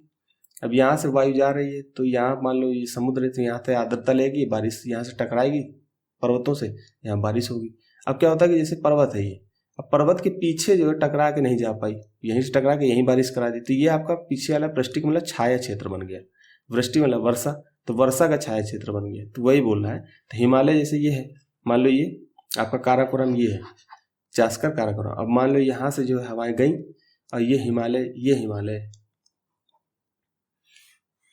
यहाँ बता देता हूं मैं, ये मान लो ये आपका जो है हिमालय पर्वत है, ऊपर आपका जास्कर है, काराकोरम। अब क्या होता है कि ये जो हवाएं ऐसे गई तो हिमालय से टकरा देती हैं, टकराने के बाद यहीं पर बारिश थोड़ी बहुत कराती है, बाकी यहाँ तो बारिश भी बहुत ही कम होती है, क्योंकि आर्द्रता लेते लेते यहाँ तक जाते जाते कम हो जाती है। फिर यहाँ बंगाली खाड़ी से जाएंगे तो कम थोड़ी सी हो जाती है, तो यहाँ बारिश कमी होती है। लेकिन यहाँ पर क्या होता है, जो गर्म हवाएं होती हैं यहाँ पर जाएंगे तो यहाँ के मौसम को थोड़ा सा गर्म करती है। लेकिन ये पीछे का क्षेत्र है, तो यहाँ वृष्टि छाया क्षेत्र बनता है। वृष्टि छाया क्षेत्र में क्या होता है कि यहाँ से हवाएं गर्म गई नहीं, तो यहाँ के तापमान को प्रभावित नहीं कर पाती, इसलिए जो है वहाँ का तापमान और ज़्यादा ठंडा रहता है, ठीक है। तो वृष्टि छाया क्षेत्र में स्थित है, अतः यहाँ वर्षा बहुत ही कम होती है, ठीक। यहाँ पढ़ते लद्दाख शब्द 2 शब्दों से बना है। ला का अर्थ होता है पर्वतीय दर्रा तथा दाख का अर्थ होता है देश, ठीक है। तो ये खैर अच्छी नॉर्मल चीज है। पृथ्वी के सबसे ठंडे स्थानों में से एक द्रास लद्दाख में स्थित है, ये स्थान याद कर लें, द्रास। कभी कभी बना देता है 2-4 नाम दे देगा यूपीएससी, मिलान करने को बोल देगा, लेकिन वो जब करंट अफेयर में चर्चा में रहते तभी पूछता है, बाकी ऐसे बेफालतू की चीजें हर चीज यूपीएससी नहीं पूछ लेगा। लेकिन एनसीईआरटी में है, तो हमें हमारी मतलब अब यहाँ पर हम पढ़ते हुए हमारा दिमाग जाना चाहिए कि हमें इसको याद कर लेना, पढ़ लेना, ठीक है। तो इसी तरह से आगे देखिए, ये आपका जो है काराकोरम रेंज है, ये आपका जास्कर है, यहीं पर हिमालय पर्वत श्रृंखला ऐसे जाएगी, ऐसे ऐसे ये, ठीक। तो ये जो है यहाँ से हवाएं ऐसे ऐसे आती, तो पहली बात तो यहाँ आर्द्रता ज्यादा होगी, नीचे का क्षेत्र अभी दिख नहीं रहा है इसमें, तो नीचे आर्द्रता लेकर के आएगी, तो ये धीरे धीरे क्या होगा कि ये अरावली पर्वत श्रृंखला होगी, इससे टकरा ऐसे होते हुए समानांतर रूप से टकराएगी नहीं, टकरा जाएगी तो बारिश हो जाना चाहिए, लेकिन वो समांतर है, समानांतर होने के कारण टकराएगी नहीं तो क्या होगा, बारिश नहीं होगी। तो ये धीरे धीरे जाकर के हिमालय पर्वत से टकराती है, तो यहाँ की वायु जो होती है ना, थोड़ी सी वायु उष्णकटिबंधीय क्षेत्र से आ रही है, तो यहाँ वायु क्या होती है, गर्म होती है, तो यहाँ इसको पार नहीं कर पाती, तो ये क्या हो जाता है, वृष्टि छाया क्षेत्र। इसके पीछे का क्षेत्र जो है छाया क्षेत्र होता है, छाया क्षेत्र। वृष्टि मतलब वर्षा के लिए छाया क्षेत्र, तो ये छाया क्षेत्र, तो यहाँ पर जो है ठंडा तापमान रहता है, इसलिए। अब यहाँ पे जो है ये देखिए, इसके बारे में देखते हैं। यहाँ बहुत सारी नदियां निकलती हैं, तो नदियों के बारे में देखिए। यहाँ पर जो है ये आपका ये आपका हिमालय है, यहाँ पर जाकर ये सब जो है लद्दाख, अब ये लद्दाख है, लद्दाख यहाँ से फैला हुआ है। तो यहाँ पर जो है कैलाश पर्वत है, कैलाश पर्वत से जो है एक ग्लेशियर है, बोकुरचू ग्लेशियर, यहाँ से जो है सिंधु नदी निकलती है। सिंधु नदी ये जैसे निकल रही है, इससे यूपीएससी प्रश्न पूछे। अब तो जब कोई भी नदी जब निकलती है तो उसकी छोटी छोटी सहायक नदियां भी आती हैं, छोटी छोटी सहायक नदियां, इसमें क्या जल प्रवेश कराती है, तो इसमें जल की मात्रा ज्यादा हो जाती है, तो बहुत तीव्र गति से जल जाकर के नीचे जाता है, तो ये सब जल जो है यहाँ पर जा रहा है। तो इस तरह से जो छोटी छोटी नदियां, जैसे श्योक के बारे में पूछ लेंगे, श्योक किसकी सहायक नदी है, गिलगिट किसकी सहायक नदी है, स्वात किसकी है, कुमार किसकी है, काबुल किसकी है, कर्रम किसकी है, तोची, कुमाल, जोग, तो इनके बारे में खैर इधर की नदियों के बारे में ज्यादा हमें जाना नहीं, लेकिन ये जो मुख्य नदियां हैं जिनको पंजाब इसी से पढ़ा, 5 नदियों के बीच का क्षेत्र पंजाब, इसको संधि विच्छेद करोगे तो 5 आब माने 2 आब, जैसे 2 नदियों का क्षेत्र, आब माने क्षेत्र होता है, 2 नदियों का क्षेत्र होगा तो 2 आब बोलेंगे। 5 नदियों का क्षेत्र तो 5 नदी, जैसे ये झेलम का क्षेत्र हो, चेनाब का होगा, ब्यास का हो गया, रावी का हो गया, सतलज का हो गया, तो इसलिए 5 नदी है। तो इनके बारे में पहले जानना है कि यूपीएससी में प्रश्न कैसे पूछ लिया। प्रश्न ऐसा पूछा था कि जो सिंधु नदी जाती है तो उसमें लास्ट में कौन सी नदी उसमें आके मिलती है, जो 5 नदियां निकलती है उसमें लास्ट में अभी बताऊंगा, प्रश्न दिखाऊंगा। जैसे ये झेलम नदी आई, ठीक है, झेलम नदी आगे बढ़ रही है। फिर इसमें जो है ये चेनाब नदी आके मिल गई तो इसका नाम चेनाब हो गया। फिर चेनाब में आकर के रावी नदी मिल गई, तो अभी मुख्यतः ये चेनाबे कहलाई जा रही है, चेनाबे है। ठीक है, फिर इसके बाद ब्यास नदी, अब सतलज यहाँ से लगभग आ रही है साथ है, बीच में आके इसमें ब्यास नदी मिल गई। फिर ब्यास आगे चल के, अब भाई लंबी नदी ये है तो इसका नाम हम मुख्यतः जो बड़ी नदी है उसी का नाम रखेंगे।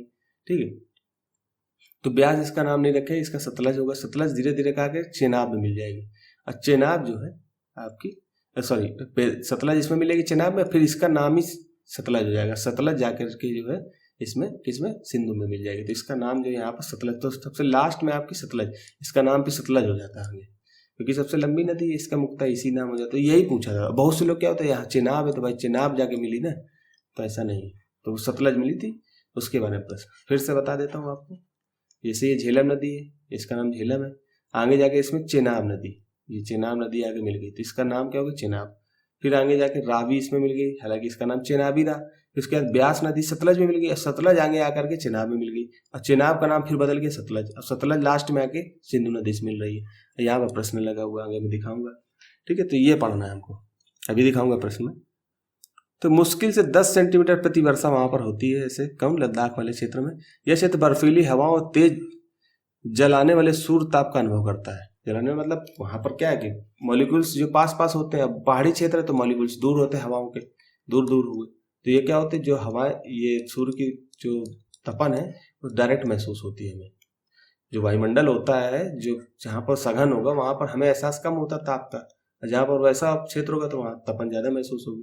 तो ये जानकर आपको आश्चर्य होगा कि यदि आप सूर्य की धूप में इस तरह बैठे कि आपके पैर छाया में हो, तो आप एक साथ एक ही समय में उष्माघात, तुषार उपघात से ग्रसित होंगे। मान लीजिए आपका पैर है, अब बस हंसना नहीं, ठीक है, और ये आप मान लीजिए, ठीक है, ठीक, ये आप, तो ये क्षेत्र जो है, इतना क्षेत्र क्या है, तो आप एक साथ एक ही समय में, पैर जो है आपके छाया में, छाया का मतलब इतना क्षेत्र आपका छाया में, इतने में आपकी धूप पड़ रही है, तो इसी समय आप क्या दो चीजों को महसूस कर रहे हो। एक तो तुषार मतलब ठंड, बर्फ, तो यहाँ पर ठंड का एहसास कर रहे हो। उष्माघात मतलब यहाँ पर आप हीट का महसूस कर रहे हो, तो इसी को बाहर बोल रहा है। लद्दाख को खा पा चान भी कहते हैं, खैर ये सब हिमभूमि बोलते हैं, ये सब छोटी छोटी 7th क्लास की है ना। अब देखिए थोड़ी क्लास लंबी होगी, मैनेज करिएगा। अब ये क्षेत्र है पूरा, ये लद्दाख वाला, ये बहुत सारी नदियां हैं, ठीक है। चीरू तिब्बती एंटीलोप, इससे यूपीएससी ने प्रश्न बनाया है। चीरू जो है एंटीलोप, आपको पता है हिरण जैसी ये एंटीलोप, हिरण की एक प्रजाति होती है। तो एंटीलोप 2 प्रकार के यहाँ पर बताए गए हैं, हालांकि चीरू के एक ही बारे में बताया मैं, लेकिन एक बार और चर्चा की यूपीएससी ने पूछा है। तो एंटीलोप में एक जो है गर्म मरुस्थलीय क्षेत्र में मिलेगा एंटीलोप, एक आपको ठंडी मरुस्थलीय क्षेत्र में मिलेगा, ठीक है। तो ठंडी में जो मिलेगा उसको हम चीरू बोलते हैं, चीरू एंटीलोप, तिब्बती एंटीलोप। और गर्म वाले मिलेगा उसको ऑरिक्स बोलते हैं, ऑरिक्स, ठीक है। तो ये जो गर्म वाला, इसके बारे में यूपीएससी ने दोनों को मिला के बोला था। तो अगर आप चीरू के बारे में भी जाना है तो उसने साफ साफ लिख दिया एंटीलोप, ऑरिक्स, अब यहाँ शॉर्ट में लिख रहा हूं, और चीरू के बारे में चर्चा करें, नीचे लिखा है। और फिर उसके बारे में 3-4 कथन है, तो आप केवल चीरू के बारे में ही जान रहे होते तो ये प्रश्न को आराम से हल कर सकते थे, ठीक है। तो चीरू से क्या होता है कि यहाँ पर जो भाई ठंडी वाले क्षेत्र में, तो इनके बाल भी शरीर पे हो गए, क्योंकि ये बाल जो है इनको अच्छा महसूस कराते हैं, ठंड से बचत कराते हैं। हम तो कपड़े पहन लेते हैं, जानवर क्या पहनेंगे। तो इसका शिकार होता था। तो यहीं पर जो साइट्स की संस्था का नाम आ जाता है, बार बार चर्चा, तो साइट्स के बारे में पढ़ लेना, ठीक है। अभी यूपीएससी परीक्षा नजदीक आ रही है, मुश्किल से 6-7 महीने बचे हुए हैं, तो साइट्स, फिर और उसके साथ साथ वाइल्ड लाइफ प्रोटेक्शन एक्ट, ठीक है, वन्यजीव संरक्षण अधिनियम, इसके बारे में भी पढ़ लेना। तो इसका शिकार जो है शहतूश नामक, शहतूश एक साल होती थी, उसके लिए कर दिया जाता था, ठीक है। इसके ऊन के लिए होता है जो वजन में हल्का है और अत्यधिक गर्म होता है। हल्का होता है, आप लोगों को क्या चाहिए कि चीज हल्की हो लेकिन उसका फायदा हो, ठीक है। तो यहाँ के जैसे पश्मीना शॉल, उसके बारे में हमने पिछली कक्षा में पढ़ा था पश्मीना शॉल, ठीक है। तो वो भेड़ से निकाला जाता है। अब एक शहतूश, तो यूपीएससी पश्मीना सब पढ़ते, शहतूश नहीं पढ़ते, पूछ लेगा। अब तुम सोचोगे शहतूश कारतूस ये क्या है, तो तो शहतूश के बारे में पढ़ना है। तो ये चीज़ है। तो एंटीलोप के बारे में यूपीएससी ने प्रश्न बनाया है। इस तरह से जैसे बहुत से जानवर होते हैं, जैसे कि और भी बहुत सारे जानवर जिनकी कुछ ना कुछ, जैसे सींग जो होती है वो भी बहुत महत्वपूर्ण होती है। लोग सींग की खेती सींग को जो है तोड़ने के लिए उसको खींचने पूरे जानवर को मार देते थे। एक अलग चीज़ है, ठीक है, ये खैर अलग चीज़ है, वो अलग पढ़ना है। तो ये आपका ये क्षेत्र हो गया। कारगिल की चर्चा हुई थी ना, तो कारगिल ये कारगिल के उत्तर में जो है आपका लद्दाख, यहाँ पर जो क्षेत्र है ये लगभग 3000 मीटर 3000 मीटर जो क्षेत्र ऊंचा है। ठीक, लद्दाख में आपको ये जमीन से जो 8000 बता रहा था। खैर ये फैक्ट है, इनको नहीं जानना है, लेकिन ऊंचा के लिए जानना है कि ये कारगिल थोड़ा सा इससे कम ऊंचा। ये तो दिख ही रहा है। लेह जिला है, काफ़ी चर्चा अभी देखिए जम्मू कश्मीर में नई सरकार बनी है, उमर अब्दुल्ला जो है वहाँ के मुख्यमंत्री बने हैं। ठीक है, और वो कह रहे हैं कि हमको स्वतंत्र राज्य का दर्जा दीजिए। स्वतंत्र राज्य मतलब वहाँ पर अभी क्या है कि ये 2019 में जो है 370 जब हटा था 2019 में, तो ये किसको क्या है केंद्र शासित प्रदेश बना दिए गए थे। पहले लद्दाख का क्षेत्र सब जम्मू कश्मीर में आता था, फिर लद्दाख को अलग क्षेत्र बनाया गया, जम्मू कश्मीर को अलग, और जम्मू कश्मीर को जो है विधानसभा सहित विधानसभा का केंद्र शासित प्रदेश बने जैसे दिल्ली है, और लद्दाख को जो है ऐसे टेरिटरी बने जैसे कि अन्य टेरिटरी थे। ठीक है, तो ये खैर अलग विषय है। ये देखिए अब यहाँ कौन कौन से वनस्पति जात मिलते हैं। तो वनस्पति जात में प्राणी जात कौन कौन से मिलते हैं। यहाँ उच्च शुष्कता के कारण वनस्पति विरल है। वनस्पति विरल मतलब वनस्पतियां कम मिलती है, क्योंकि यहाँ शुष्कता अधिक है। शुष्कता जैसे मरुस्थलीय क्षेत्र होते हैं, सहारा मरुस्थल के बारे में भी हमने पढ़ लिया। यहाँ जानवरों के चरने के लिए कहीं कहीं पर ही घास या छोटी झाड़ियाँ मिलती हैं। घाटी में सरपत हमने पहले भी पढ़ा था, सरपत टुंड्रा टाइगर जैसे प्रदेशों में, जहाँ जिनको हम विलो बोलते हैं, इस पे जो है पॉपुलर के उपवन देखे जा सकते हैं, पेड़ वगैरह। ठीक है, इससे सरपत से जो है बहुत बढ़िया बल्ले बनाए जाते हैं। तभी कहते हैं जम्मू कश्मीर में बल्ले बहुत सस्ते हैं और बहुत अच्छे मिलते हैं। लोग तो यही पेड़ सब काट के बनाए जाते हैं। ग्रीष्म ऋतु में सेब, खुबानी एवं अखरोट जैसे पेड़ पल्लवित होते हैं। लद्दाख में पक्षियों की विभिन्न प्रजातियां नजर आती हैं।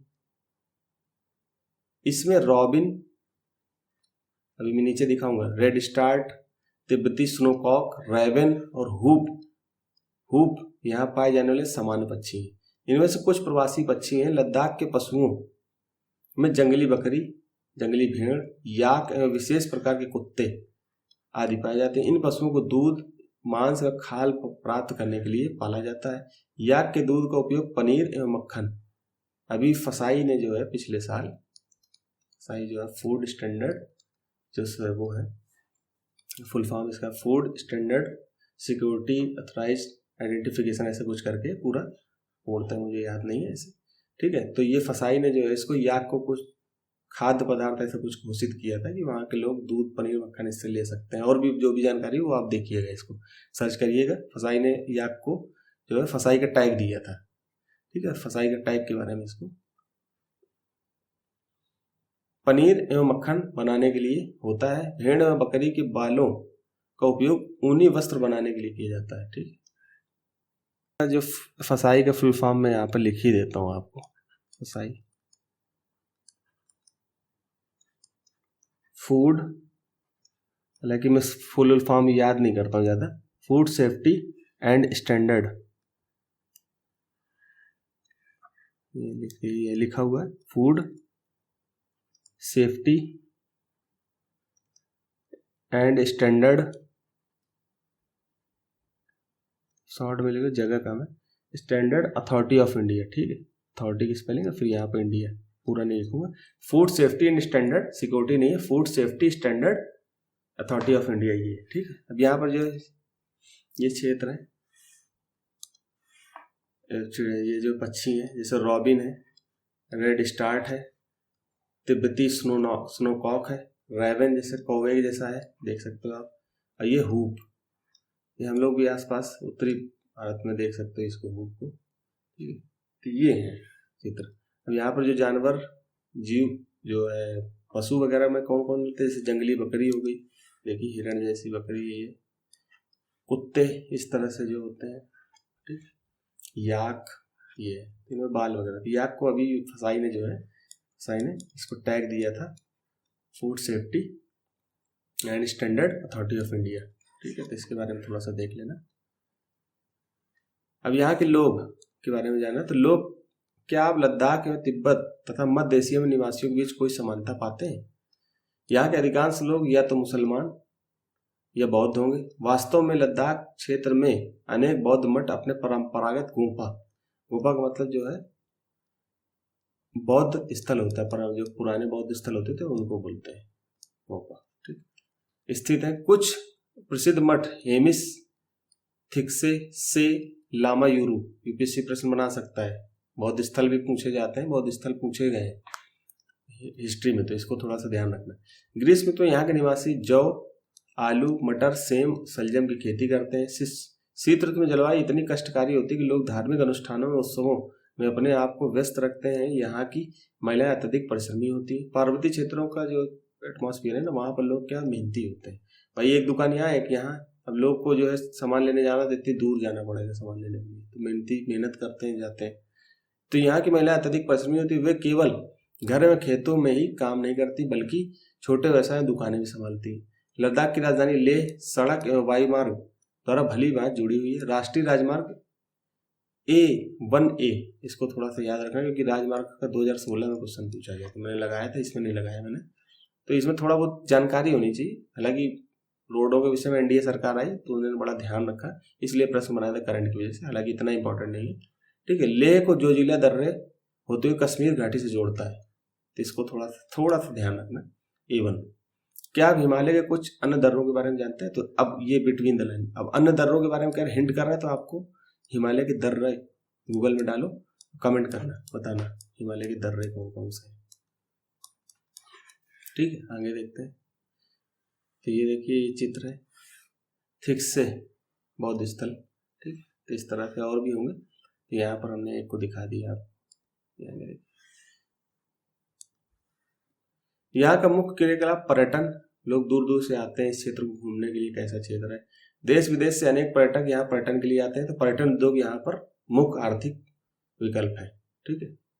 गोपा दर्शन बौद्ध, देखिए बौद्ध बुद्ध को मानने वाले, बौद्ध धर्म को मानने वाले पूरे विश्व में लोग हैं, तो वो लोग भी यहाँ आते हैं। तो पर्यटन स्थल के रूप में यहाँ की मुख्य जो है आर्थिक गतिविधियां तय करती हैं यहाँ पर, ठीक है। घास के मैदानों में हिमनदों की सैर एवं उत्सवों तथा अनुष्ठानों को देखना यहाँ के प्रमुख पर्यटक आकर्षण है, ठीक है। आधुनिकीकरण के फलस्वरूप यहाँ के जनजीवन में परिवर्तन आ रहा है, लेकिन लद्दाख के लोगों ने शताब्दियों से प्रकृति के साथ समन्वय एवं संतुलन करना सीखा है। जल एवं ईंधन जैसे संसाधनों की कमी के कारण ये आवश्यकता अनुसार मितव्ययिता से ही इनका उपयोग करते हुए कुछ भी व्यर्थ नहीं करते, ठीक। ये तो अलग चीज है। मनाली लेह राजमार्ग 4 दर्रों से गुजरता है। रोहतांगला दर्रा को ला बोल देते हैं, बारालाचाला, लुन गालाचाला और टंगलंगला। ये राजमार्ग केवल जुलाई से सितंबर के बीच खुलता है। जब गर्मी ज़्यादा बढ़ेगी तो टेम्परेचर क्या होता है, थोड़ा बढ़ता है, तो जो बर्फ जमी होती है वो खुल जाती है, तो खुल जाता है जब बर्फ को मार्ग से हटा दिया जाता है, ठीक है। तो ये खैर इनको देख लेना, रोहतांग दर्रा, बारालाचाला, लुन गालाचाला और टंगलंग, इसके बारे में 4 को देख लेना, ठीक। अब मैं समरी थोड़ी सी बता देता हूँ आपको, ठीक है। आप जो है थोड़ी सी अगर शॉर्ट नोट्स बना रहे हो तो आप देख लीजिए इसको।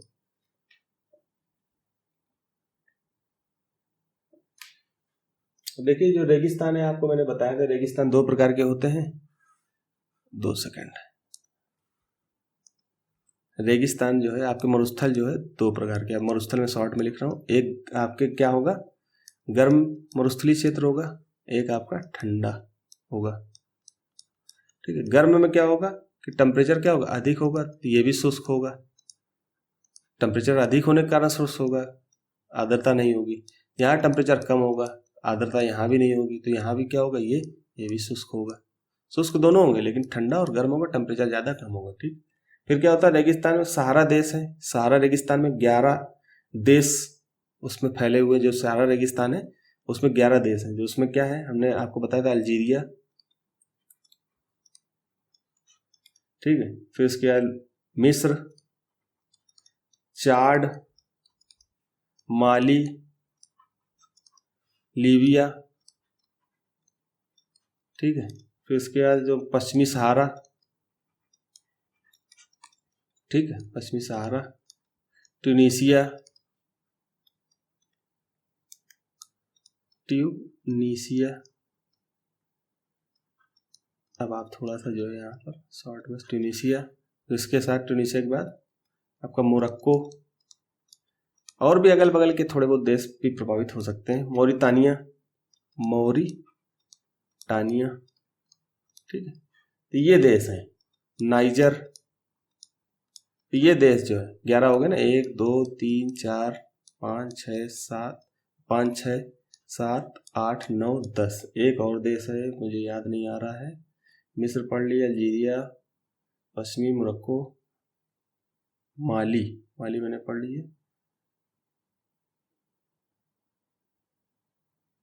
सूडान, सूडान आ गया, ठीक है। तो ये देश है। खैर अब एक एक देश को याद ना करना, इतना याद रखना कि ये देश है, ठीक। तो इसके आगे और भी दूसरा पेज लगा देता हूँ, बता देता हूँ। शॉर्ट नोट्स जो बना रहे हो वो बच्चे इससे देख करके बना सकते हैं, ठीक है। 2-3 पेज ले लेता हूँ, बता दूंगा।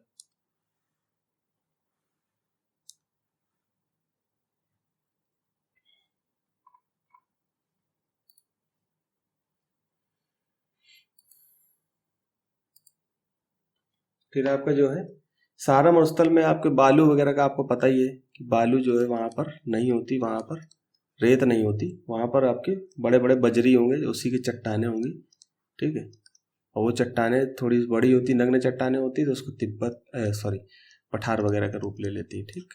2500 लगभग 2500 मीटर ऊंचाई मानक बता दिया था उसने, ठीक है। तो इस तरह से जो है वहाँ पर जो जीव मिलेंगे, तो आपको कैसे, ऊंट मिल जाएगा, ऊंट, लकड़बग्घा, ठीक, इस तरह से। और कौन सा, सियार, लोमड़ी, बिच्छू, ये आपको मिलेंगे वहाँ, ठीक। सांपों की विभिन्न प्रजातियां मिल जाएंगी आपको, ठीक, सांपों की। अभी इतना जो है थोड़ा सा, वहाँ पर जो समुदाय मिलते हैं ये इंपॉर्टेंट है, इंपॉर्टेंट है। वहाँ पर आपको बेदुइन, बेदुइन और तुआरेग, ये 2 समुदाय जो हैं वहाँ पर पाए जाते हैं। ये चलवासी समुदाय हैं, इनको चलवासी समुदाय भी बोलते हैं, ठीक। चलवासी समुदाय ये क्या करते हैं, एक स्थान से दूसरे स्थान जाते हैं। और ये चलवासी समुदाय क्या करते हैं, पशुपालन भी करते हैं। पशुपालन में क्या, बकरी, भेड़ पालते हैं ना, फिर घोड़े वगैरह पालते हैं, ऊंट वगैरह पालते हैं, घोड़े। तो इनके यूज का भी होता है, भेड़ बकरी वगैरह, उनकी खाद वगैरह का यूज करते हैं। उनकी पेटी वगैरह तुमको पता है, चमड़े की पेटी, जूता, पानी की बोतल वगैरह बनाते हैं।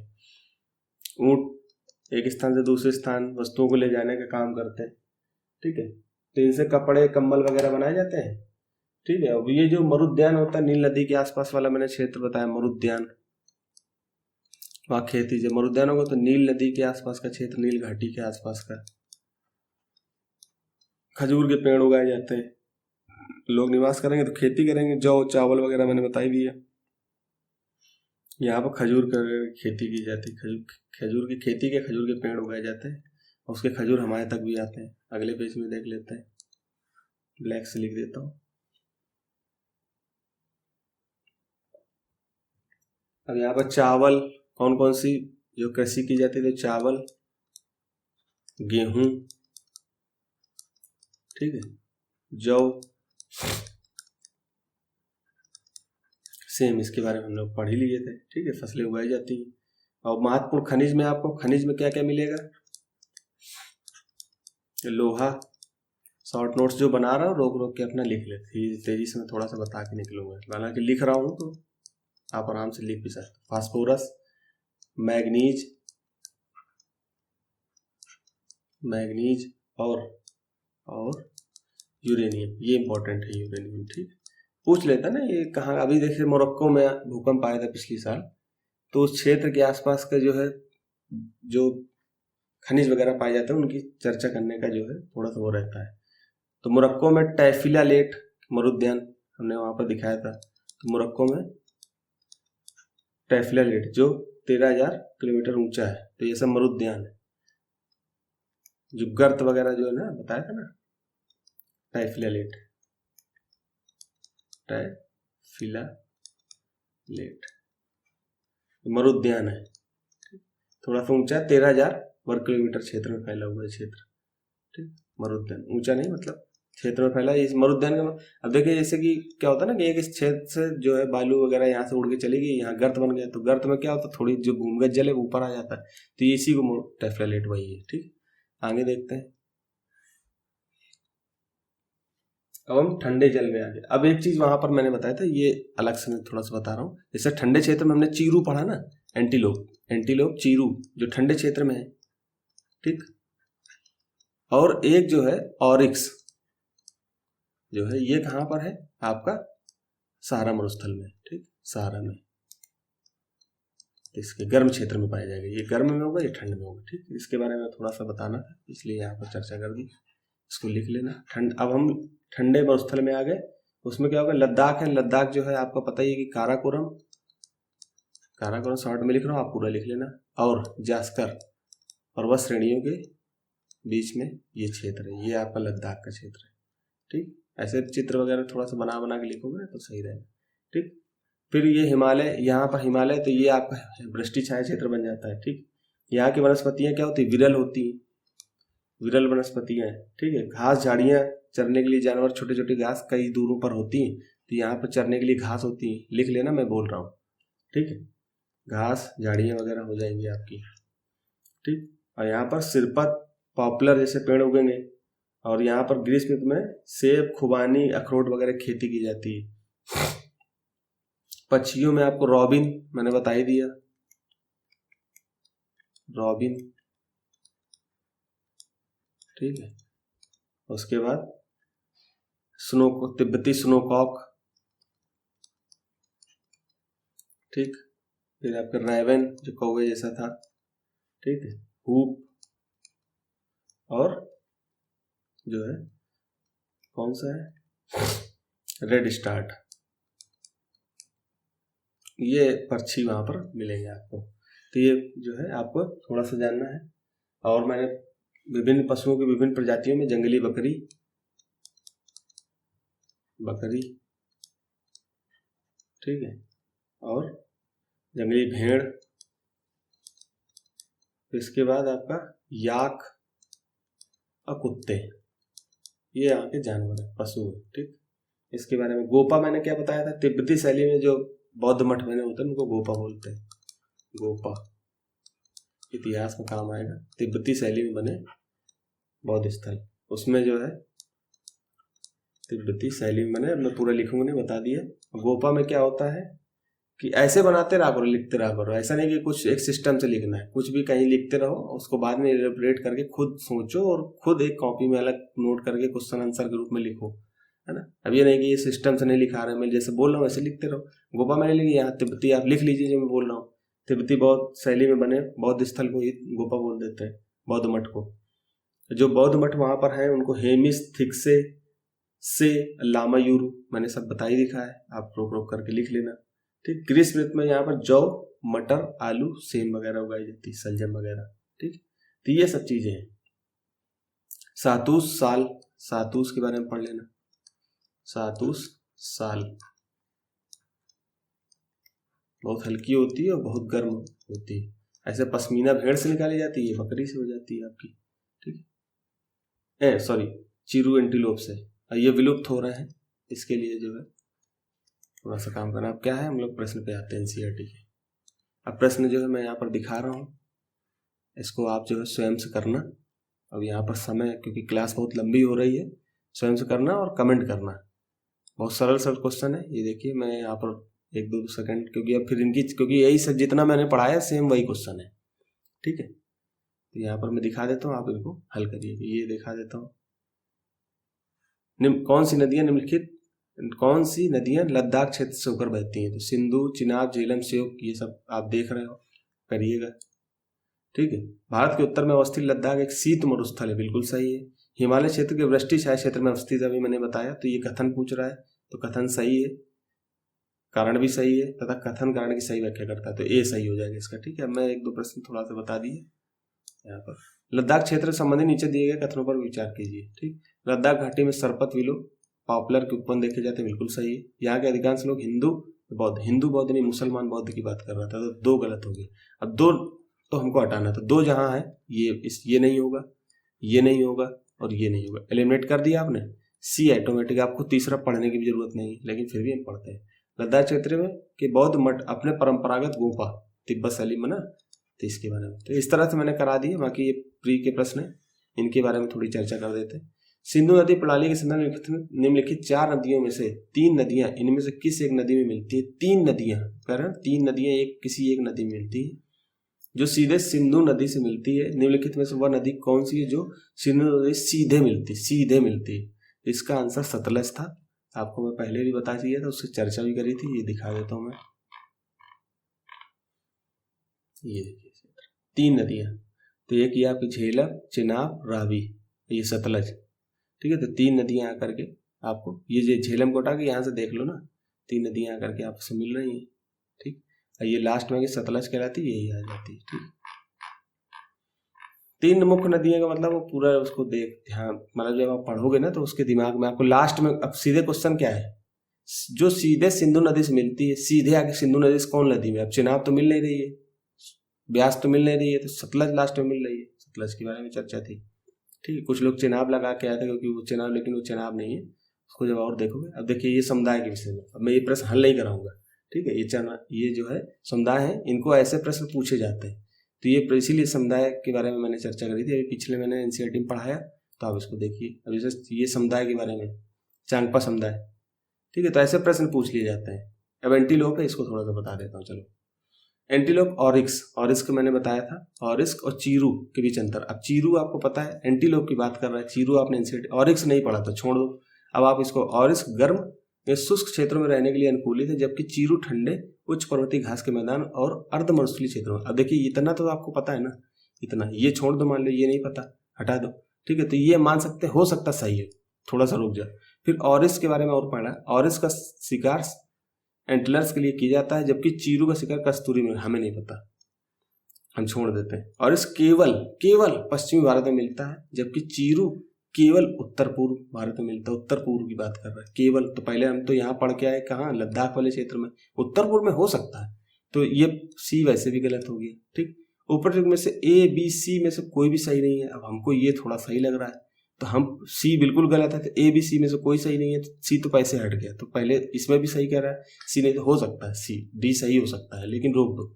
फिर ऑरिस का शिकार श्रम गाभो एंटलर्स के लिए किया जाता है, जबकि चीरू का शिकार हमें नहीं पता, हम रोक देंगे इसको।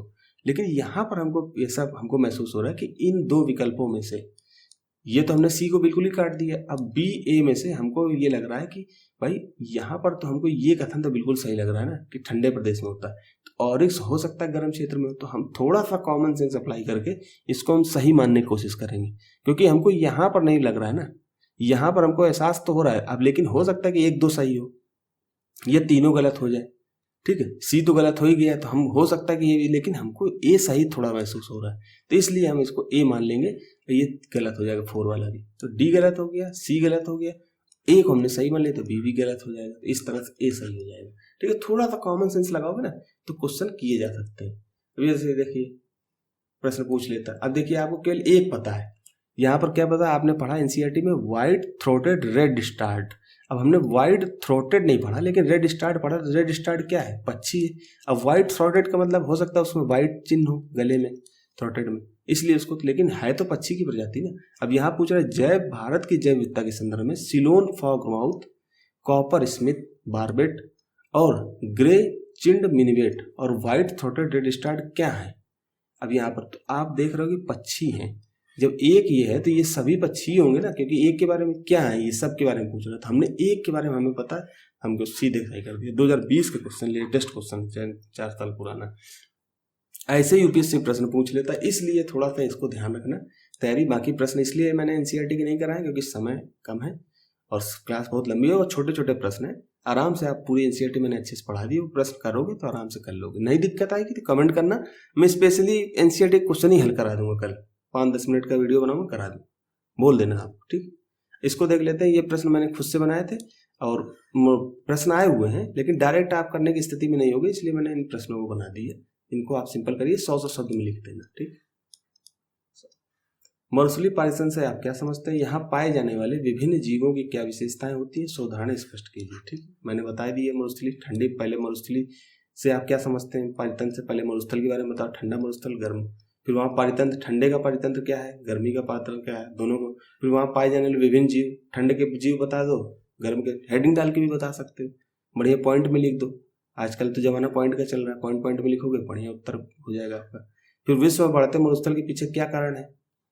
ठीक, इनको रोकने के लिए मरुस्थल, अब जैसे मरुस्थल का आकार बढ़ रहा है, वो हमने बनाया ना कि धीरे धीरे बढ़ा, इसको रोकने के लिए क्या किए जा सकते हैं, इसके उपाय के बारे में पहले रोकने का प्रयास, मरुस्थल के बारे में बताना है, मरुस्थल क्या है, फिर मरुस्थल बढ़ क्यों रहे हैं, मरुस्थल पीछे विश्व में बढ़ते मरुस्थल क्यों बढ़ रहे हैं, फिर इनको रोकने, तो बढ़ने के पहले कारण बताने, फिर रोकने के प्रयास क्या कर रहे हैं, विश्व में क्या वैश्विक प्रयास क्या किए जा रहे हैं। ठीक, तो उसके लिए डिजर्टिफिकेशन, यूएनएफसीसीसी, ये सब चीज़ों की चर्चा करोगे तो प्रश्न आपका हो जाएगा। तो यहीं तक रखते हैं, धन्यवाद।